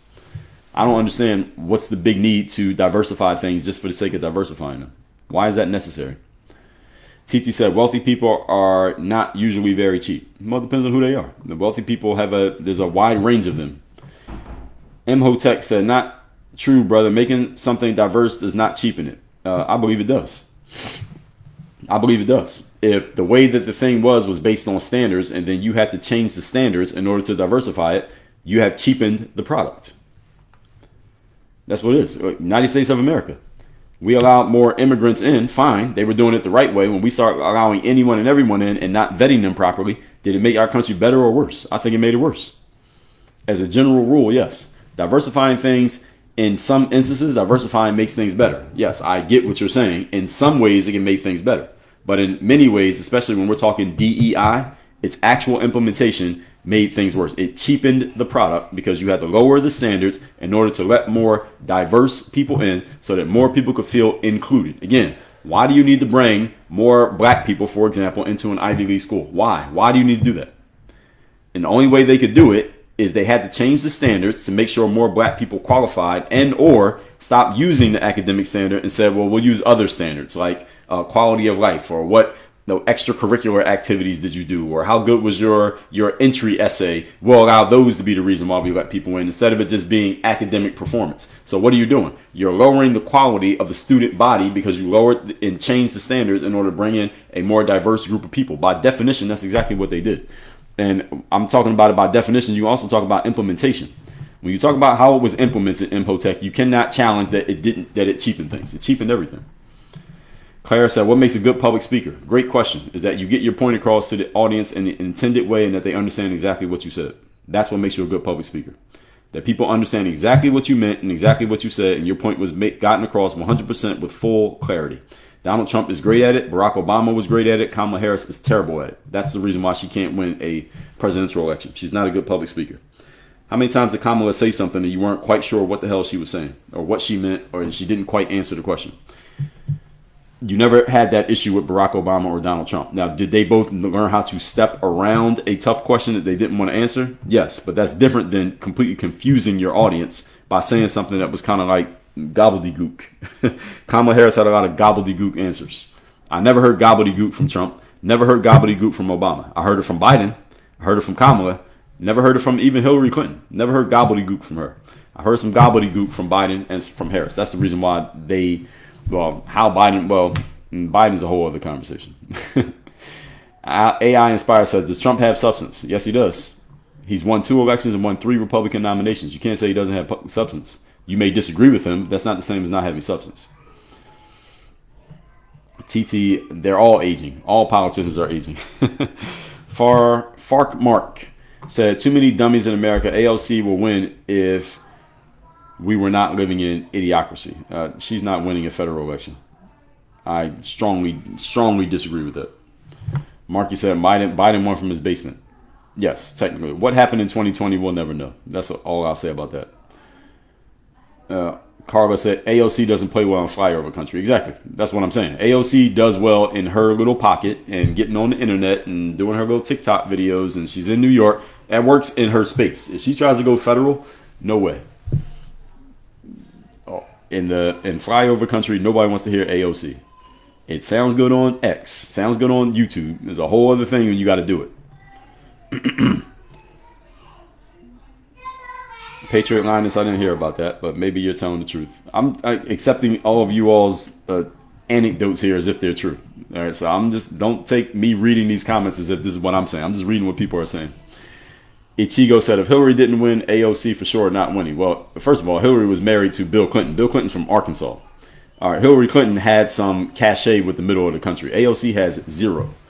She is from New York, and she was with Bernie, right? Well, she was a big Bernie bro, female Bernie bro.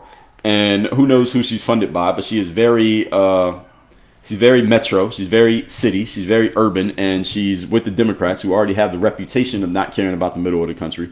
Again, this is a gumbo for her. There's no way she can win a federal election. More than half the country would not support her and don't even want to hear her. As soon as she starts talking, they don't want to hear this shit. It works in New York. She should stay in New York where she's at. And she probably will. Let's see. I'll answer a few more questions and then we will be done here. There's too many comments. I can't even read all the comments here today. So much. Bain said, you think he writes the book? Most famous people who have books didn't write them. So don't put this on Trump. Most famous people didn't write their own books. But the material did come from him. Malcolm X didn't write his own book. If we want to play that game, you want to ridicule somebody for not writing a book. Malcolm X's autobiography was written by Alex Haley. It was his words though, and Haley wrote them down. Same thing with Trump's book. It's his words, and then they call it a ghostwriter. They basically translate it and put it into prose that sounds good.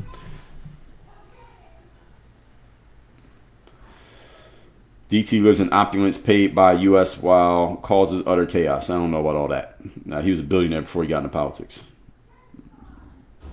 You asked me questions about the I country, not the topic. Lee and Lisa said Walmart started with American products. Yes, Walmart, very American company when it started.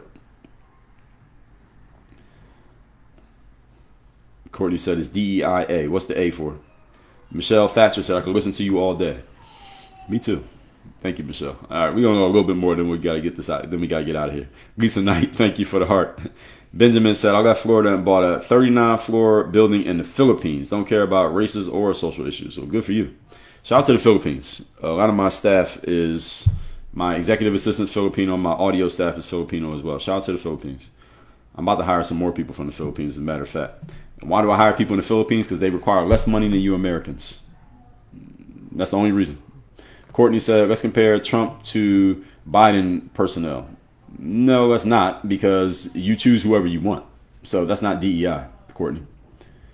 DEI is about bureaucracies and changing their rules. When you create your cabinet, you're talking about the cabinets, the Trump cabinet and the Biden cabinets. Those are not bureaucracies. And there are no rules for who gets into a cabinet. Your cabinet is the people you want next to you. So Biden picked the people he wanted. Trump picked the people he wanted. So that's not a DEI comparison. And it's also an extremely small sample size.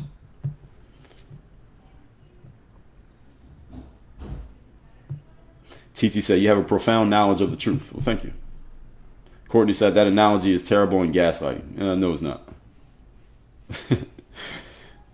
Beige Bandit said, his entire administration is DEI. Very few are qualified. You talking about his cabinet? You don't have to be qualified to be in the cabinet. You just have to be chosen and you need to get vetted. That's it. There are no qualifications. So your frame is false. Thank you, TT. You like the podcast? By the way, those of you who don't know, I have a show called Work on Your Game.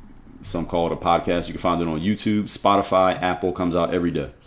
You can listen to the audio version. Those of you who are at work, you can just listen to the audio. You don't need to see me. So you can listen to it on Spotify or Apple. Comes out every single day. We have over 3,200 episodes. Anything you hear me talking about here, I've talked about on my show, by the way. Archer says, not about diversifying, it's about giving everyone an opportunity. Well, yeah, that's the part I disagree with. Everybody doesn't deserve an opportunity. Does everybody get an opportunity to play for the New York Knicks?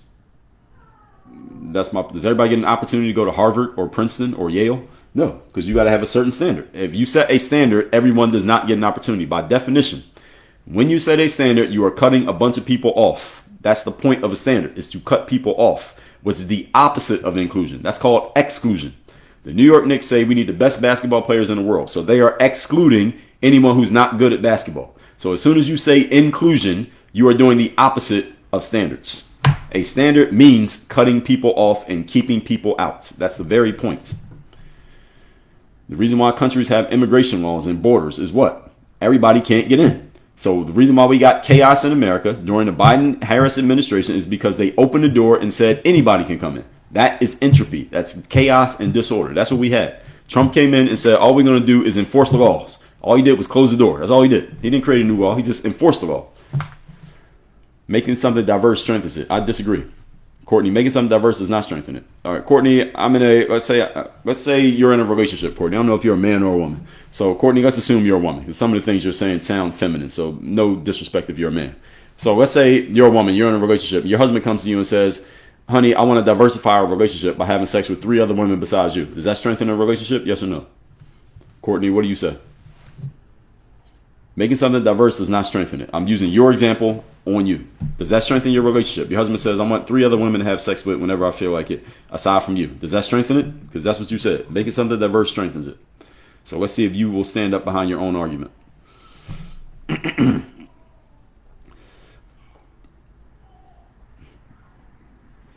Let's see. Adam Sandler is very wealthy. You never know about his appearance. So, yes, some wealthy do. But, well, again, we're not using individual people. I get what you're saying, Tiffy. But individual people, again, we could come up with 1,000 examples on either side of that point.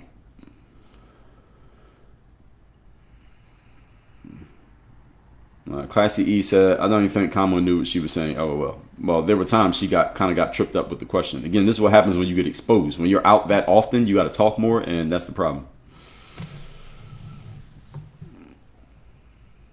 All right, so Courtney said, you're so wrong. Okay, what am I wrong about? When people come in, if you come in my comments, I want to let everybody know this again. I say this all the time. You are free to disagree with me. Just tell me what you disagree with. Don't just say that I'm wrong, or don't just say you disagree. Just go straight to the point that you disagree with. I will read it and interpret that you're disagreeing with me, and I'll read it out loud. Fizz and Gems, thank you. If you disagree with something that I say, just tell me what you disagree with. Just go straight to it. Don't just say you're wrong. I disagree. That's passive. That's passive. I don't like passivity. Just come straight to me and tell me what I got wrong. That's all I need you to do. So Courtney, you haven't answered my question. If your husband says, I want to diversify our relationship, because you said diversifying things strengthens it, so I want to have 3 other women I have sex with on my own time outside of you. Are you okay with that, Courtney? Yes or no? You haven't answered the question yet. Fui said, I remember watching your b-ball videos back in the day. Appreciate that. Courtney, you got quiet. What happened? Courtney got quiet. Courtney, what's up? Let's see. I'm not seeing anything. Courtney, Courtney, you didn't answer my question. I'm seeing you in the comments here, but I didn't see you answer my question. What we doing here? Cat got your tongue? You got Kamala disease now? You don't know you don't want to answer the question? Courtney said that's not diversity, and asinine. It's not diversity? So homogeneity is 1 man with 1 woman. Diversity is 1 man with 4 women. That's not diversity? Because somebody tell me, is that diversity? Yes or no? Some people in the comments help me out. So Courtney is saying that's not what I just gave as an example is not diversity. Is that diversity? If I'm a man and I say I don't want to have sex with just 1 woman the rest of my life, even though we're married, I want to have sex with 4 women. I'm diversifying my sexual options. Am I not? That's the definition of the word. I want to include more women in the bed with me besides just you. I want to diversify and add more inclusion into my sex life besides just you. Courtney, are you okay with this? Yes or no? You said diversity makes things stronger. That's what exact words that you said. So do you want to backtrack and rephrase your statement? I'll give you a chance to do that. Or do you agree or disagree with my example? It sounded good when you said it, right? It sounded good when you heard this from your liberal university with a safe space that you learned this at. Whole different story when it meets real life. Context used for diversity is different. No, I'm not. I'm using the definition that was given to me, BMO 102. The definition given to me said diversity strengthens things. That's what it said. When you diversify something, you make it better. That was exactly what was said to me. I just gave you an example. If it's true, then it's always true. If you make a general statement, that means it's true all the time. You said diversifying a thing makes it stronger. Okay, I just gave you an example of diversifying something. If the New York Knicks diversified their roster by cutting half the boys off the team and putting 6 girls from the WNBA on the team from the New York Liberty, let's do that. Let's take that. All right, let's diversify something else. Let's say the New York Knicks cut half the guys off the roster and put 6 girls from the WNBA team on their roster. Would the New York Knicks be better or worse if they did that? Everybody answer that question. Just give me the word better or worse in the comments. If the Knicks cut half the guys and put girls in their spot, that's diversity, right? That's inclusion, right? Is equity, right? So now we got an equitable team, half boys, half girls. We got more inclusion, more girls get to play, and we got diversity. We got men and women. Does that make the Knicks better or worse? Since y'all want to argue this diversity, equity, and inclusion, I'm here for this. As long as we got battery power. I'm going to run out of battery soon, then we'll have to end this. But someone said the context you use, I don't need context. Again, if you give me a black and white definition, the context could be whatever context I want to use. You can't pick and choose context after you make a blanket statement. You said the analogy is absurd. Yeah, okay. It's absurd now that it doesn't make any sense. Yes, Mara said it right here. A polygamous relationship is a diverse relationship because you have multiple people. As soon as I start having sex with 2 people, it's diversity. If I have sex with 1, there's only 1. Courtney said that's absurd. Yes, it's absurd because I'm working off of your definition. So if you came with a better definition, then the absurdity wouldn't exist. That's the problem. Teresa said, I want to know how it makes it strong. Exactly. That's what I'm asking. Courtney hasn't answered the question yet. You haven't answered the question yet, Courtney. So did it make my relationship better? So everybody agrees diversifying the Knicks will make them worse. Scorpio said, think of a non-physical game. Okay, sex with my wife. I want to have 4 women to have sex with besides 1. So that's diversifying things. Is that okay? Someone said a contrarian, how novel. It's not contrarian. She said diversifying things makes them stronger. Is this not what I read? Can I not? Did I lose my ability to read? That's what she said. Said my analogies are absurd and not diversity. Okay, whatever you say. Once dad said, if you build a building with diverse materials, it's not a strong building. It makes them worse. Exactly. So we usually, let's say you build buildings with concrete, but let's use grass to build the building. Again, you may say that this is an absurd analogy, but if you say diversity makes things better, what kind of diversity are you referring to? Let's ask that question, Courtney. Let me give you the benefit of the doubt. What type of diversity are you referring to? Because diversity on its own, just by itself, does not make things better. When we just proved that, right? With my quote unquote absurd analogy. Now, again, my analogy comes from your definition. I didn't make that up. I'm using your own words on you. Now, again, nobody did this to you at your safe space university that you learned this nonsense at. But see, real world tends to be different from the lab tests. College is not the real world. So, to help you out here, Courtney, I'm asking you for some context. What type of diversity are you referring to? So they would say financially better. Oops. I knocked down my iPad. All right, here we go. Let's see. And I think I hit a filter or something. My screen just got way darker out of nowhere. I don't know why. I don't know what I did, but anyway. Not safe space university. Well, that's what it is. You're at a university with safe space. I can see these people from a mile away. People who are, what do we call it? People who are, what's the word I'm looking for? A liberal university educated on a college campus that had a safe space. I can tell how they talk. They give themselves away as soon as they start speaking. This is how I know. Yeah, I know. I don't know how I did this. Oh, and there it is. I just need to hit myself to get the lights. There we go. All right. Do you used to make? Yes, that is me. I used to make basketball drills back in the day. Okay, so I think I answered most of the questions. I didn't get to everybody's questions here today. But diversity. So Courtney said, I've been in military my entire adult life. Diversity makes us stronger. Okay, Courtney, let's talk about the military. Now, you have more experience in the military than me. So now here I'm going to cede some ground to you, Courtney.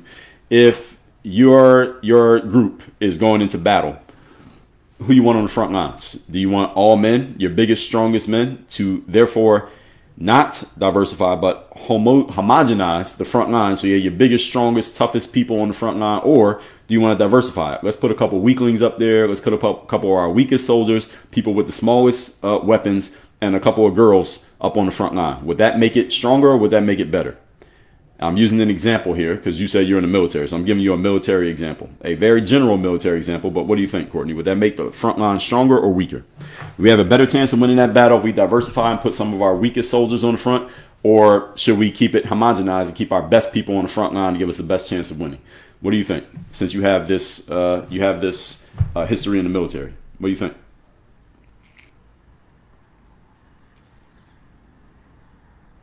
All right, so Courtney, I just gave you a good question. What do you think? So if everybody listen, I have no problem engaging. If you have a disagreement, go ahead. Just bring some substance. All right? I'm open to engaging. You got some substance, and if you have none, you're going to get exposed. All right, that's the game that we're in. Okay, so everybody understands. I will expose your nonsense if you come here with nonsense, and you can take it back to where you got it. So, what we got, Courtney? Where you at? Courtney, you quiet? I'm waiting. We waiting on Courtney. Everybody's waiting on Courtney. Courtney, where you at? Can somebody knock on Courtney's door? I think Courtney fell asleep. Enemy doesn't care about diversity. Exactly. Why are we assuming that women are weaker and physically weaker than men? All right, that's biology, Anthony. Let's not even start that nonsense. Let's not even start it. Scorpio said, let's use... I lost my spot. Let's use the example of a pack of wolves where the strongest are in the front. No, let's not use that example. Let's use the military because Courtney's not a wolf. Courtney's in the military. Courtney said, I've been in the military my whole life. That's what Courtney said. Courtney said, that's not how military works. I'm giving you an example, Courtney. I told you this is a rough general example. Which one would you want? You said diversity. You said diversity makes things better. So we diversify our front line with some women and some weak soldiers and some people with weak artillery. That's diversity. We have diversified the front line. Would that make it better or would that not, Courtney? You are, again, what are we doing here? Courtney, I don't know if you're still in the military. With all due respect, I suggest you stay in the military. Please do not go anywhere that requires intellectual engagement because you have proven yourself to not have much to offer in this area. And I say that respectfully. You don't have much to offer intellectually. It's one thing to say it when nobody's challenging you. It's a whole other thing you come against somebody who is not going to go, I'm not going ad hominem on you. I'm not personally dissing you, but you really don't know what you're talking about. And it sounds good when you say it and it goes unchallenged. It's a whole other thing when someone is calling you out on your nonsense. I do appreciate and respect the fact that you stayed in. You really don't have anything to say back because your definitions are unclear. I would suggest to you, if you want my suggestion, you probably don't, but I'll give it to you anyway, is you got to get more precise in your language. I think I know the direction you were trying to go here. I use you as an example here, so I appreciate it. But I know the direction you're trying to go, but you're not quite so good at explaining it. I'm just better at this. All due respect. All right? And I've been doing this for a long time for a reason. And you do what you do for a living for a reason. And what you do ain't this. Again, I appreciate you coming in, though. All that said, everybody, we are going to wrap this up because I need to go eat. And a lot of people have a lot of things to say about diversity, equity, and inclusion. Should I do a whole live trashing diversity, equity, and inclusion? Again, should I do that again? Put yes if I should trash DEI and do a whole live trashing DEI so I can piss off a bunch of people who are fans of DEI. Put yes if I should trash DEI again. If y'all want to hear me do a whole live trashing DEI, I will happily trash DEI. It's fun to trash DEI. The problem is, I'll tell all you, I will do it. Okay, I will trash DEI. I'll probably do it this week. The problem with trashing DEI is that somebody's going to try to get me kicked off TikTok and suspended again. So y'all got to be here ready to defend me because I'm going to get, when I come over here and trash DEI again, all right, we're going to get problems. We're going to get violation warnings and community guidelines, violations. All that happens when I trash DEI. So I'm going to put it in my notes. I'm going to put it in my notes right here. So as you see, I make tasks in my calendar. So DEI, I'll just put DEI live. I'll probably do it later this week. I may do a live later this week, trashing DEI. I got a couple other topics that are already on the schedule, but I will do that. So I will trash DEI sometime in the future, probably this week, maybe next week, depending on what happens in the current events, news, etc. No, not tomorrow. I'm not going to trash DEI tomorrow. I got a couple other things I got to get to this week. I'll tell you, this is a preview. What I'm going to do this week, I think I got a couple already scheduled on YouTube. So we're going to talk about if black people can be racist. We're going to talk about toxic femininity. And we'll talk about some MAGA stuff too later this week. Why MAGA shouldn't get comfortable. All right, if you're a MAGA, you're a conservative, don't get too comfortable with the fact that Trump's doing what he's doing now because it will not last forever. So we'll do a good amount of trashing of everything and everyone who needs to be trashed. I have no problem trashing nonsense ideas. All that said, everybody, I do these live streams Monday through Friday, 8 a.m. Eastern. So if you like this one, come back tomorrow, 8 a.m. If you hated this one, come back tomorrow, 8 a.m. If you think I am really knowledgeable and really smart, come back to this tomorrow, 8 a.m. If you think I'm a complete idiot who knows nothing and needs to go back to school and take a class on some things that you think you know, but you don't, you come back here tomorrow at 8 a.m. By the way, go on Spotify and Apple and look up my show. It is called Work on Your Game. Let me show y'all that. Last thing I'll show you before we wrap this up. My show is called, let's pull it up. Work on Your Game is on Apple and Spotify. It comes out every single day. As you can see, today's episode was number, what number are we at? Why is this not showing? I think it's 3215.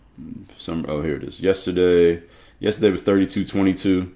All right, so we're at 3,200 and over 3,200 episodes. Just leave it at that. Y'all get the point. Look me up on Apple and Spotify. You want to find my show that comes out every day. I'm running out of battery power here and here, so they're about to cut me off whether I do it or not. Everybody have a great rest of your Monday. I will see you all tomorrow, 8 a.m. Have a great day. We out of here. Work on your game.